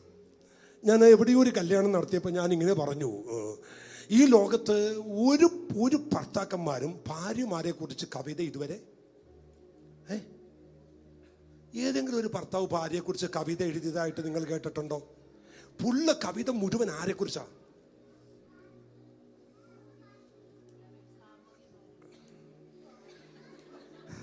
കാമുകിമാരെ കുറിച്ചാണ്. മേരി ആൻറ്റി അത് പറഞ്ഞു. ഇവരാരും മിണ്ടാത്ത എന്താന്ന് പറയും. ഞാൻ ഇനി അനുഭവം ഉണ്ടോ എന്ന് ചോദിച്ചാൽ അത് പിടിക്കപ്പെടുമെന്ന് കരുതിയിട്ടാണ് അവരാരും മിണ്ടാതിരുന്നത്. എനിക്കറിയാം ഇതൊക്കെ നമ്മൾക്ക് ഇതൊക്കെ ഓരോ കാര്യങ്ങൾ പിടിക്കുന്നുണ്ട്. ഓക്കെ, മേരി ആൻറ്റി അത് തുറന്നു പറഞ്ഞു. കാമുകിമാർക്ക് വേണ്ടിയാണല്ലേ. ഞാൻ ഈ സ്തോത്രം ഇങ്ങനെ നോക്കാറുണ്ട്. എല്ലാ ലേഖനങ്ങളും എല്ലാ കവിതകളും ആർക്ക് വേണ്ടിയാണ്? പറ. ഭാര്യമാർക്ക് വേണ്ടി. നിങ്ങളെ സഹോദരന്മാർ, നിങ്ങൾ ആരെങ്കിലും വായിച്ചിട്ടുണ്ടോ ഭാര്യമാർക്ക് വേണ്ടി കവിത എഴുതുന്ന? ഒരാളെ എഴുതിയിട്ടുള്ളൂ. ആരാ?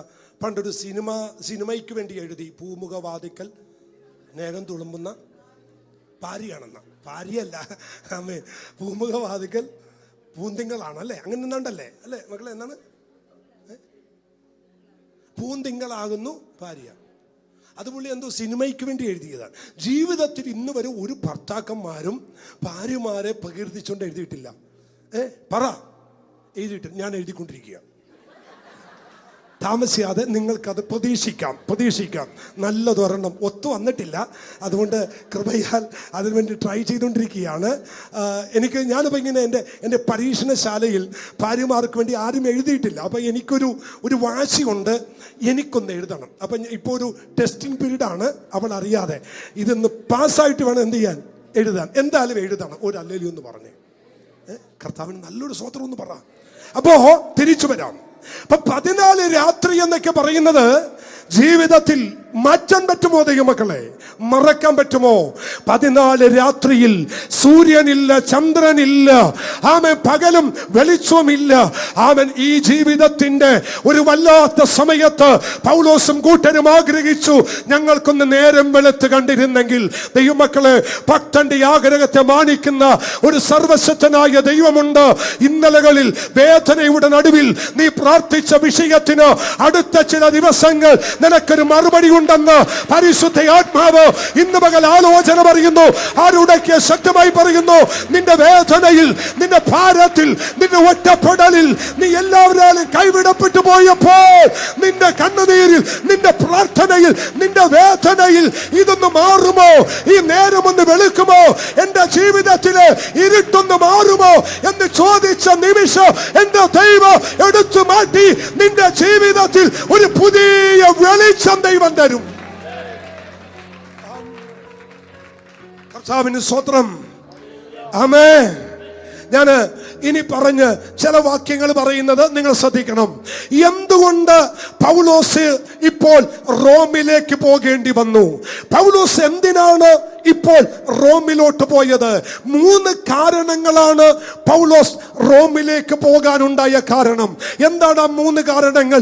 വേഗത്തിൽ എടുക്കണം, വായിച്ച് നമുക്ക് അവസാനിപ്പിക്കണം. അപ്പോസ്തലപ്രവൃത്തി 19-ാം അധ്യായം 21-ാമത്തെ വേദവാക്യം വായിച്ചോട്ടെ. വേഗം. ഇത് കഴിഞ്ഞിട്ട് പൗലോസ് മക്കദോന്യയിലും അഖായയിലും കൂടി കടന്ന് യെരൂശലേമിലേക്ക് പോകണമെന്ന് മനസ്സിൽ നിശ്ചയിച്ചു. ഞാൻ അവിടെ ചെന്ന ശേഷം റോമയും കാണണം എന്ന് പറഞ്ഞു. ഈ റോമിലേക്കുള്ള യാത്ര പൗലോസിന്റെ മുമ്പിൽ വഴിത്തിരിവായി വന്നത് പൗലോസിന്റെ മനസ്സിന്റെ ആഗ്രഹമാണ്. അവൻ ഒരു ദൂത് പറ്റുമെങ്കിൽ കരമുയർത്തി ദൈവത്തെ സ്തുതിച്ചേക്കണം കേട്ടോ. നിന്റെ മനസ്സിലെ ചില യാത്രകളുടെ ആഗ്രഹത്തെ ദൈവം വഴിയായി തുറക്കാൻ പോകുക. ചില ആഗ്രഹങ്ങളില്ലേ മനസ്സിൽ ചില ആഗ്രഹങ്ങൾ വന്നില്ലേ? അവൻ അഖായ വഴി യെരൂശലേമിലേക്ക് പോകണം എന്ന് മനസ്സിൽ നിശ്ചയിച്ചു. ഞാൻ അവിടെ ചെന്ന ശേഷം റോമയും കാണണമെന്ന് മനസ്സിൽ നിശ്ചയിച്ചത്, മനസ്സിൽ ആഗ്രഹിച്ചത്, നീ അനേകരോട് പറഞ്ഞത്, ആ വഴി വെട്ടി തുറക്കുക. ആർക്കൊക്കെയോ വേണ്ടി ഇന്ന് ആ വഴികൾ തുറന്നു വരാൻ പോകുന്നു. ആത്മാവിൽ പ്രതികരിക്കാൻ പറ്റുമെങ്കിൽ പ്രതികരിച്ചോ. നിന്റെ മനസ്സിലെ ആഗ്രഹം, നിന്റെ ഹൃദയത്തിൽ ആഗ്രഹിച്ച് നിശ്ചയിച്ചത്, ആഗ്രഹം നിശ്ചയിച്ച് പറഞ്ഞത് ദൈവം നിനക്ക് വേണ്ടി ചെയ്യുമെന്ന് പരിശുദ്ധാത്മാവിൽ ഞാൻ ദൂത് പറയുന്നു. ആമേൻ. ദൈവമക്കളെ, ആ വാക്യം ഒന്ന് തൊട്ടുപോകാൻ ഞാൻ ആഗ്രഹിക്കുന്നു. മനസ്സിൽ ആഗ്രഹിച്ചു, അല്ലെ, മനസ്സിൽ നിശ്ചയിച്ചു. മനസ്സിൽ നിശ്ചയിച്ചത് പൗലോസ് തുറന്നു പറഞ്ഞു. നിങ്ങളുടെ മനസ്സിലെ ആഗ്രഹങ്ങൾ തുറന്നു പറഞ്ഞ് കേൾക്കുന്ന ഒരു ദൈവം ഇന്ന് പകലുണ്ട്. ആരോടൊക്കെ ദൈവം പറയുന്നു, നീ ആഗ്രഹിച്ചിടത്ത് ദൈവം നിന്നെ കൊണ്ടുപോകും. നീ പറഞ്ഞിടത്ത് നീ ചെല്ലോ. നീ എവിടെ ചെല്ലുമെന്നാണോ ആഗ്രഹിച്ചത്, എവിടെ പോകണമെന്നാണോ നീ ആഗ്രഹിച്ചത്, അവിടെ തന്നെ ദൈവം നിന്നെ എത്തിക്കും. സ്തോത്രം. ആമേൻ. മനസ്സിൽ എന്തുകൊണ്ട് റോമിലേക്കുള്ള ഈ വഴി തുറന്നു? നമ്പർ 1, മനസ്സിൽ നിശ്ചയിച്ചു, തുറന്നു പറഞ്ഞു. ആ തുറന്നു പറഞ്ഞ ആഗ്രഹം ദൈവം വഴിവെട്ടി തുറന്നു. ആഗ്രഹമുണ്ടോ? ആഗ്രഹമുണ്ടോ? ദൈവം വഴി തുറക്കും. സഹോദരൻ, ആഗ്രഹമുണ്ടോ മക്കളെ? ഉണ്ടോ? വഴി തുറക്കും. ഒരാമേൻ പറഞ്ഞോ? നിങ്ങൾ പ്രതീക്ഷിക്കാത്ത വഴി ദൈവം തുറക്കും. ആരും അടക്കാതെ വണ്ണം ദൈവം വഴി തുറക്കും. ഇന്നുവരെ കണ്ടിട്ടില്ലാത്തിടത്ത് വഴി തുറക്കും. ഈ ദൂത് കേട്ടുകൊണ്ടിരിക്കുന്ന ആരുടക്കിയോ ദൈവത്തിന്റെ ആത്മാവിന് പറയാനുള്ളത്, മനസ്സിൽ നിശ്ചയിച്ചു, മാ തുറന്ന് പറഞ്ഞു, ദൈവം റോമിലേക്കുള്ള വഴിവെട്ടി തുറന്നു. നമ്പർ 2, 23:11.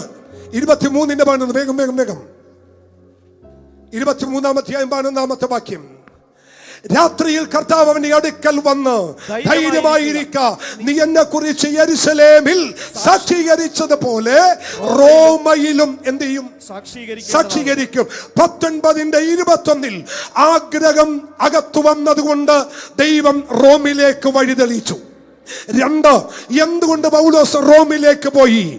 ഇവിടെ വായിക്കുന്നു, തന്റെ ആഗ്രഹം ദൈവം വാഗ്ദത്തമാക്കി കൊടുത്തത് കൊണ്ട്. ഒരു കരമുയർത്തി ദൈവത്തിന് സ്തോത്രം ചെയ്യ്.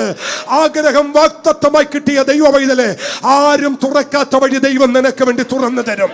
ആഗ്രഹം വാഗ്ദത്തമായി കിട്ടിയ ദൈവ പൈതലേ, വിശ്വാസം ഉണ്ടെങ്കിൽ ദൈവത്തിന് ഒരു സ്തോത്രം ചെയ്യ്. ഒരു വാഗ്ദത്തം ഉണ്ടോ? ഒരു വാഗ്ദത്തം ഉണ്ടോ? ഒരു വാഗ്ദത്തം ദൈവം തന്നിട്ടുണ്ടോ? അത് നിശ്ചലമാകത്തില്ല. അതിലങ്ങ് മുറിയ പിടിക്ക. ദൈവം അത് ചെയ്യും. ദൈവം വിശ്വസ്തൻ. അവൻ അത്ഭുത മന്ത്രി. അവന് കഴിയാത്തതൊന്നുമില്ല. മനുഷ്യരാൽ അസാധ്യം, ദൈവത്താൽ സകലതും സാധ്യം. 2 കാര്യങ്ങൾ ഞാൻ നിങ്ങളോട് പറഞ്ഞു. 1, റോമിലേക്ക് എന്തുകൊണ്ട് വഴി തുറന്നു? മനസ്സിൽ നിശ്ചയിച്ചു, വാ തുറന്നു പറഞ്ഞു. ഈ 2 കാരണങ്ങളാൽ വഴി റോമിലേക്ക് തുറന്നു. 2-ാമത്തെ കാര്യം എന്ന് പറയുന്നത്, അവൻ വാഗ്ദത്തമാക്കി അവന്റെ ആഗ്രഹത്തെ ദൈവം കൊടുത്തു. അതുകൊണ്ട് റോമിലേക്കുള്ള വഴി തുറന്നു. നമ്പർ 3, 28-ാം അധ്യായം 14-ാമത്തെ വാക്യം വായിക്ക്. വാഗ്ദത്തത്തിന്റെ പൂർത്തീകരണത്തിൽ എത്തിക്കാൻ ദൈവം അവനെ റോമിലേക്ക് എത്തിച്ചു. വായിച്ചേ. സഹോദരന്മാരെ കണ്ട് തങ്ങളോടുകൂടെ 7 നാൾ താമസിക്കണം എന്ന് അവർ അപേക്ഷിച്ചു. അടുത്തതോ? പിന്നെ ഞങ്ങൾ റോമയിൽ എത്തി. അവിടെ സഹോദരൻ. പിന്നെ ഞങ്ങൾ എവിടെ എത്തി? റോമയിൽ എത്തി. ഒന്നുകൂടി വായിച്ച മാഷേ. പിന്നെ ഞങ്ങൾ എവിടെ എത്തി? പിന്നെ ഞങ്ങൾ റോമയിലെത്തി. അങ്ങനെയാണെങ്കിൽ കർത്താവ് നിങ്ങളോട് പറയുന്നതിന് ഉറക്കെ ആമേൻ പറയണം. ദൈവം നിങ്ങളോട് പറഞ്ഞ സ്ഥലത്ത് തന്നെ നിങ്ങളെത്തും. അവരാഗ്രഹിച്ച തുറമുഖത്ത് അവൻ അവരെ എത്തിച്ചു. ഒരാമേൻ പറ. ദൈവമക്കളെ, ഇത് ഓരോരുത്തരോടുമുള്ള വ്യക്തിപരമായ ദൂതാണ്. നീ ആഗ്രഹിച്ചത്, വാഗ്ദത്തമായി കിട്ടിയത്, അവിടെ തന്നെ നിന്റെ തലമുറയെ ദൈവം എത്തിക്കും. അവിടെ തന്നെ നിന്റെ കുഞ്ഞിനെ ദൈവം എത്തിക്കും. അവിടെ തന്നെ ദൈവം പറഞ്ഞതുപോലെ പറഞ്ഞ ഇടത്ത് ദൈവം എത്തിക്കും. ദൈവം വിശ്വസ്ത. അമ്മേ, കർത്താവിന് നല്ലൊരു ആമേൻ പറ. നിങ്ങൾക്ക് വിശ്വസിക്കാൻ പറ്റുന്നുണ്ടോ? ദൈവം ചെയ്യില്ലേ? ദൈവം ചെയ്യും. ഞാന് ഇത്ര തന്റെടത്തോടെ പറയുന്നതിന്റെ ചരിത്രം എന്താണെന്നറിയോ? ഇതേ പുൽപ്പിറ്റിൽ നിന്ന് ഇതുപോലെ ഞാൻ ദൂത് പറഞ്ഞു, തലമുറകളെ ചിലയിടത്തെത്തിക്കും. എന്നാൽ ഇന്ന് നിങ്ങൾക്കറിയണോ, ഈ ചർച്ചിനകത്തുനിന്ന് വിദേശത്തുള്ള, അമേരിക്കയിലുള്ള, അല്ലെങ്കിൽ UK-യിലുള്ള, ന്യൂസിലാൻഡിലുള്ള, അയർലൻഡിലുള്ള ആളുകളുടെ കണക്കെടുത്താൽ ഇതിനകത്ത് ഇങ്ങനെ ലിസ്റ്റ് ഇട്ട് വായിക്കാൻ കഴിയും. ഈ ചർച്ചിനകത്തുനിന്ന് പുറത്തുപോയ കുഞ്ഞുങ്ങളുടെ പേരിടാം. ഞാൻ പറഞ്ഞ സമയത്ത് ഒരാൾ ഇതിനകത്തുനിന്ന് പുറത്തു പോയിട്ടില്ല, ഒരാള് അതിനുവേണ്ടി പഠിക്കാനോ ജോലിക്കോ പോയിട്ടില്ല എന്ന് ഇന്ന് ലിസ്റ്റ് ഇട്ടാൽ വായിക്കാൻ കഴിയാത്തതുപോലെ ലിസ്റ്റിന്റെ നീളം കൂടിക്കൊണ്ടിരിക്കും. എന്താ കാര്യം? അവൻ വിശ്വസ്തനാണ്, അവൻ വാക്കും പ്രാർത്ഥവനാണ്. ഇനിയും ചിലരുടെ പേരുകൾ അതിനകത്ത് വന്നേ പറ്റൂ. ദൈവം പറയുന്നു, മനസ്സിൽ നിശ്ചയിച്ചു, അവൻ വാ തുറന്ന് പറഞ്ഞു. അവൻ വാ തുറന്ന് പറഞ്ഞത് അത് ദൈവം വാഗ്ദത്തമാക്കി. വാഗ്ദത്തം കൊടുത്ത ദൈവം റോമിലെത്തിച്ചു. അത്രയും ഒന്ന് വിശ്വസിച്ചാമേൻ പറ.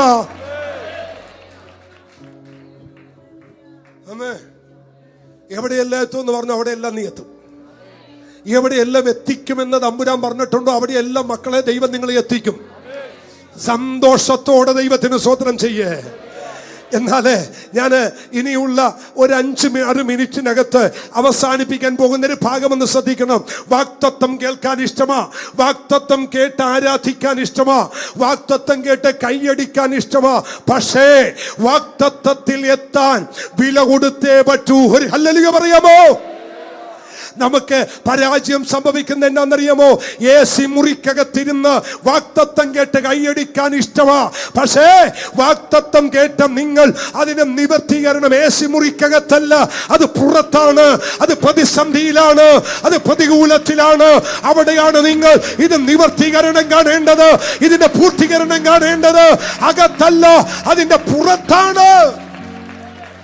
ഞാന് വർഷങ്ങൾക്ക് മുമ്പ് ഈ ദൂത് അവൻ ഇതിനകത്തൊരു ചെറിയൊരു വാക്യശകലം ഞാൻ ഇവിടെയോ പഴയ ചർച്ചിലോ എവിടെയോ തൊട്ടതുപോലെ എൻ്റെ ഓർമ്മയിലുണ്ട്. എങ്കിലും ഇനിയുള്ള കുറച്ച് സമയം കൊണ്ട് പറയാം. വാഗ്ദത്തത്തിലെത്താൻ പൗലോസ് കൊടുത്ത 2-3 വില. ഒന്നാമത്തെ വില ഒന്ന് ശ്രദ്ധിച്ചേ. 23-ാം അധ്യായം 12-ാമത്തെ വാക്യം. നേരം വെളുത്തപ്പോൾ ചില യഹൂദന്മാർ തമ്മിൽ യോജിച്ച് പൗലോസിനെ കൊന്നുകളയുവോളം ഒന്നും തിന്നുകയോ കുടിക്കുകയോ ചെയ്യുകയില്ല. പക്ഷേ ഒന്ന് സഹായിക്കാമോ? ആമേൻ. ആ 23-ാം അധ്യായത്തിന്റെ 11-ാമത്തെ വാക്യം ഒന്ന് വായിച്ചേ. രാത്രിയിൽ കർത്താവ് അവന്റെ അടുക്കൽ വന്ന് പറഞ്ഞു, ധൈര്യമായിരിക്കാൻ. നീ എവിടെ പോകും? എന്നെ കുറിച്ച് യെരൂശലേമിൽ സാക്ഷീകരിച്ചതുപോലെ നീ എവിടെ പോകും? റോമയിലും സാക്ഷീകരിക്കേണ്ടതാണ്. 11-ാം വാക്യത്തിൽ ദൈവം വന്നിട്ട് പറഞ്ഞു, നീ എവിടെ പോകും? റോമയിൽ. എല്ലാരും പറ, റോമേ പോകും. അടുത്ത കേൾക്കണോ?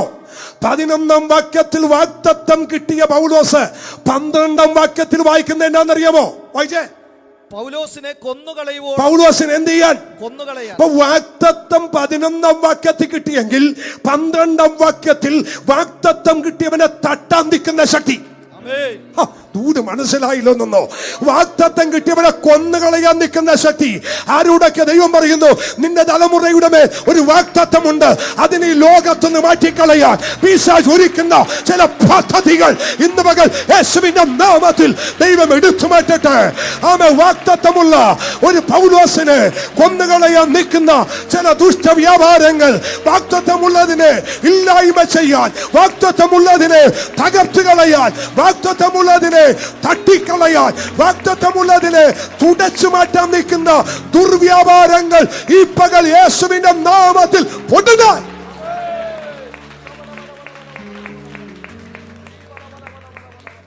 ഓ, ഈ ദൂത് മുഖവിലക്കെടുത്ത് പ്രാർത്ഥിക്കണേ.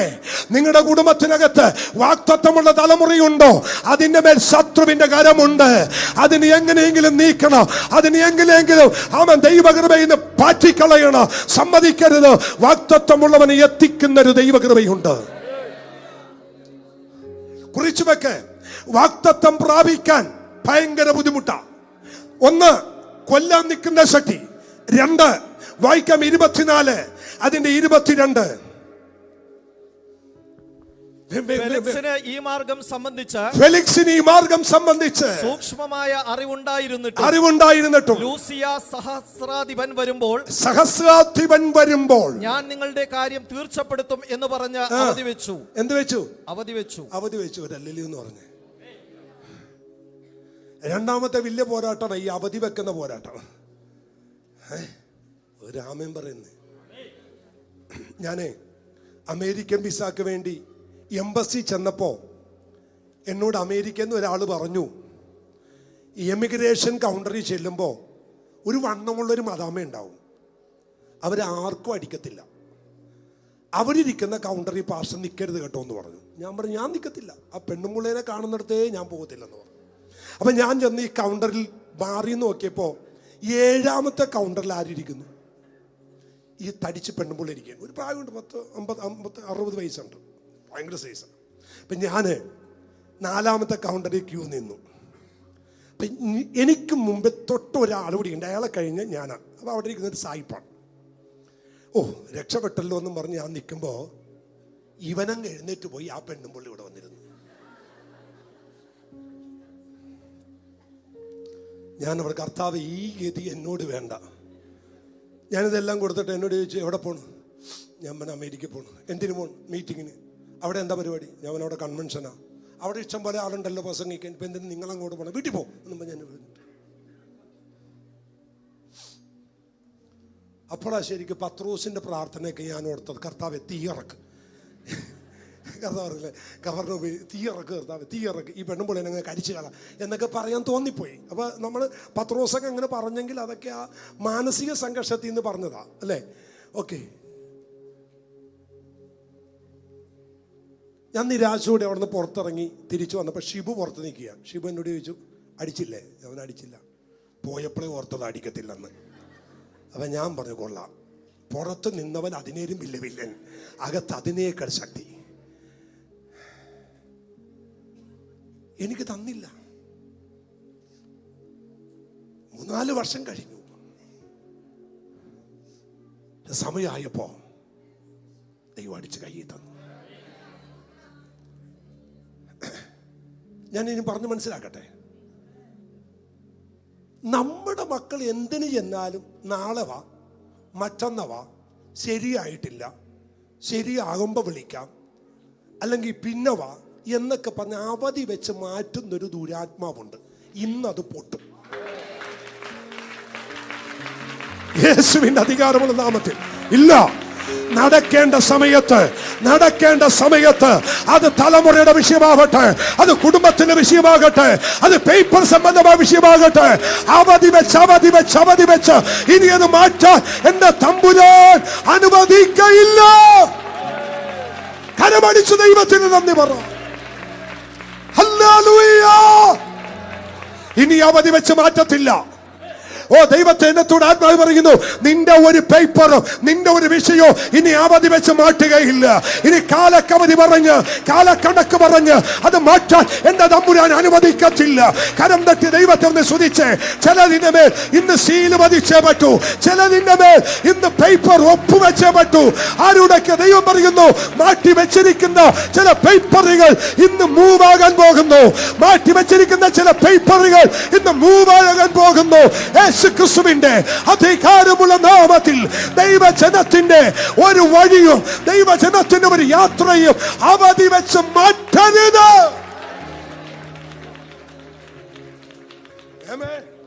പക്ഷെ 25-20 ഫെലിക്സ്, അടുത്തതാരാ? ഫെസ്തോസ്. ഇങ്ങനെയുള്ള വിഷയങ്ങളിൽ ആദ്യം ഫെലിക്സ് എന്ത് ചെയ്തു? അവധി വെച്ചു. ഇനി ഫെസ്തോസിന്റെ വിഷയം എന്നാ? ഇങ്ങനെയുള്ള വിഷയങ്ങളിൽ വിചാരണ നടത്തേണ്ടത്, ഇങ്ങനെയുള്ള വിഷയത്തിൽ വിചാരണ നടത്തേണ്ടത് എങ്ങനെയെന്ന് ഞാൻ അറിയായികയാൽ. മജിസ്ട്രേറ്റ്. ഇയാൾ ആരാ? മജിസ്ട്രേറ്റ് ആര്? ഫെസ്തോസ്. പൗലോസിന്റെ പേപ്പർ എന്നപ്പോ പുള്ളി പറയുക എനിക്കിത് എങ്ങനെ വിധിക്കണമെന്ന്. പിന്നെ എന്തിനാണോ ഈ കോട്ടിട്ട് ഇവിടെ ഇരിക്കുന്നത്? ഒരു പോരാട്ടമാ. നമ്മൾ ചെല്ലുമ്പോ ഇവര് വിധി മറന്നു പോകുന്നു. എന്റെ ചോദ്യം, ഫെസ്തോസേ, ഫെലിക്സ് അവധി വെച്ചു, ഫെസ്തോസ് വിധിക്കാൻ മറന്നുപോയി, ഉത്തരവാദിത്തത്തിൽ നിന്ന് മാറി അല്ലേ? ഇതൊരു വല്ലാത്ത പോരാട്ടമാണ്. ഉത്തരവാദിത്വത്തിൽ നിന്നും മാറുന്നൊരു പോരാട്ടം ചില കുടുംബത്തും ഉണ്ട്. ഇന്ന് വൈകിട്ട് 2-3 വിരുന്നുകാർ വരും എന്ന് പറഞ്ഞല്ലോ. പറഞ്ഞു. അതിന് എന്തെങ്കിലും കൊടുക്കണ്ടേ? കൊടുക്കണം. എന്ത് കൊടുക്കും? എന്തെങ്കിലും കൊടുക്കണം. അതാ ഞാൻ ചോദിച്ചത്, എന്ത് കൊടുക്കും? ഉള്ളത് കൊടുക്കും. അല്ല, ഉള്ളതെന്താ? എന്തെങ്കിലും ഉണ്ടാവും. ഇങ്ങനെയുള്ള ചില ഭർത്താക്കന്മാരെ കണ്ടിട്ടുണ്ടോ? ഒരു ഉത്തരവാദിത്വം.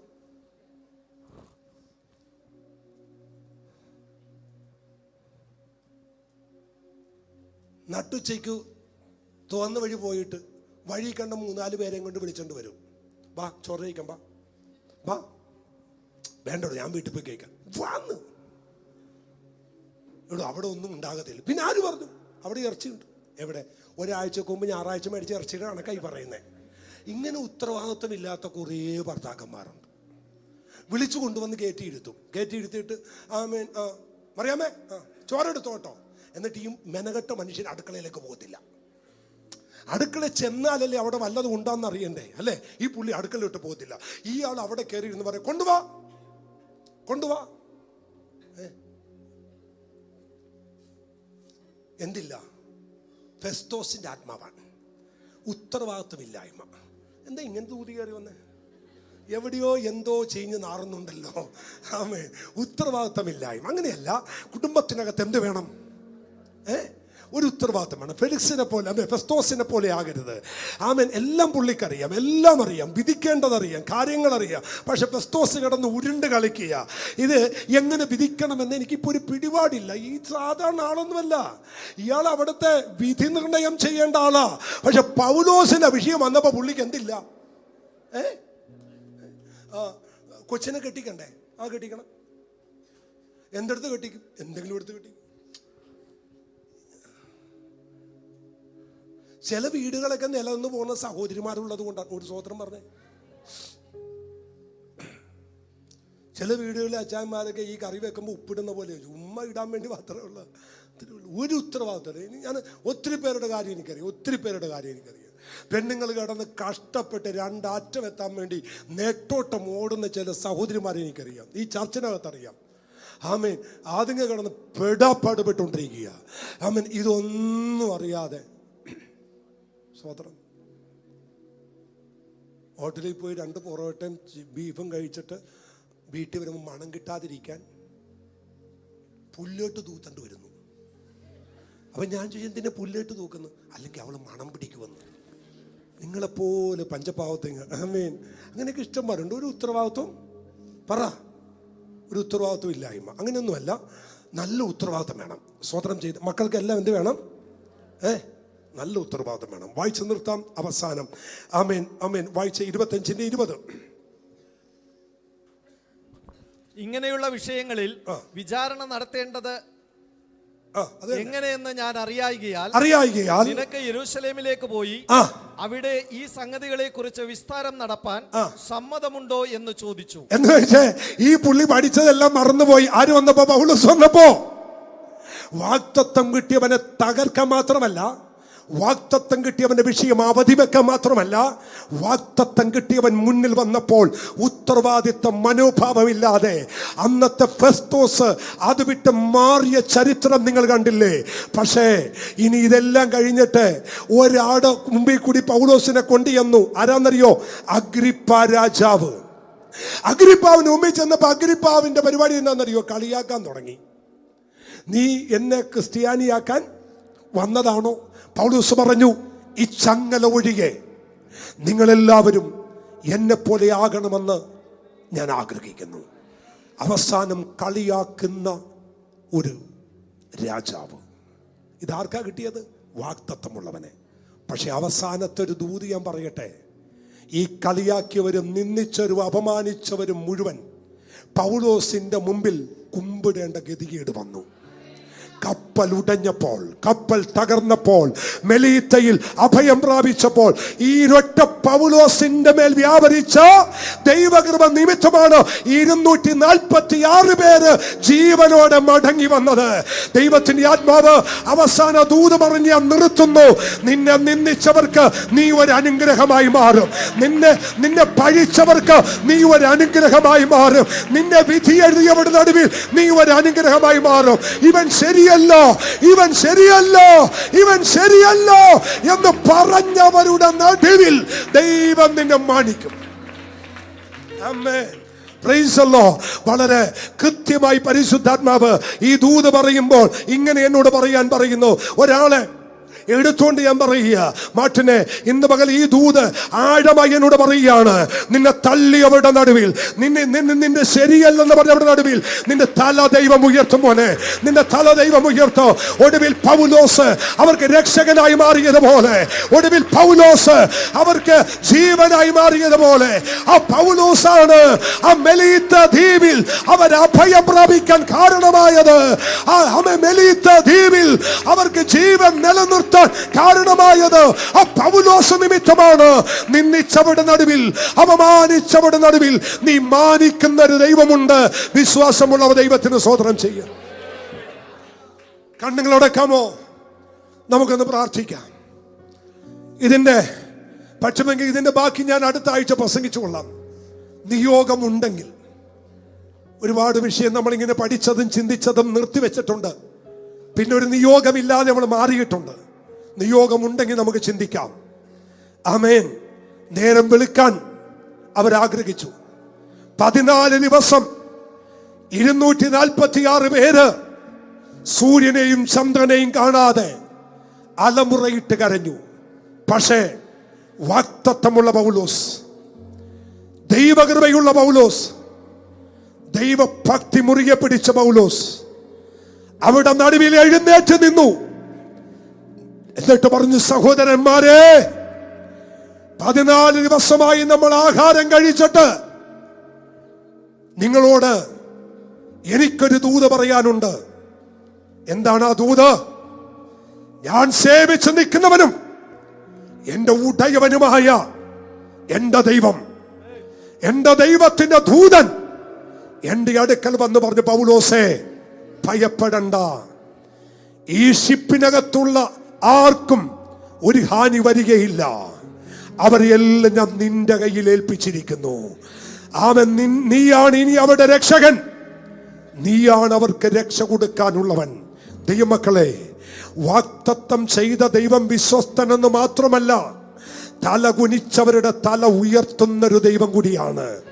നിന്റെ നിലവിളി കേൾക്കാത്തവനല്ല, നിന്നെ നിന്നക്ക് വിട്ടുകൊടുക്കുന്നവനല്ല, നിന്നെ അപമാനത്തിന് ഏൽപ്പിക്കുന്നവനല്ല. ഇന്ന് പകലത്തെ പ്രവചന ശബ്ദമാണ്. ഒരിക്കലും ഒരു ആളുടെ മുമ്പിലും അപമാനിക്കാൻ ദൈവം അനുവദിക്കയില്ല. പ്രിയ പിതാവേ, ഞങ്ങൾ അങ്ങേക്ക് നന്ദി പറയുന്നു. നിന്റെ ജനത്തെ അങ്ങയുടെ നാമം ചൊല്ലി ഞാൻ അനുഗ്രഹിക്കുന്നു. ഈ ആലയം വിട്ടവർ പോകുമ്പോൾ സന്തോഷത്തോടെ പോട്ടെ, സമാധാനത്തോടെ പോട്ടെ, ദൈവകൃപയോടെ പോട്ടെ. മഹത്വം അങ്ങേക്ക്. ക്രിസ്തുയേശുവിൻ നാമത്തിൽ പിതാവേ.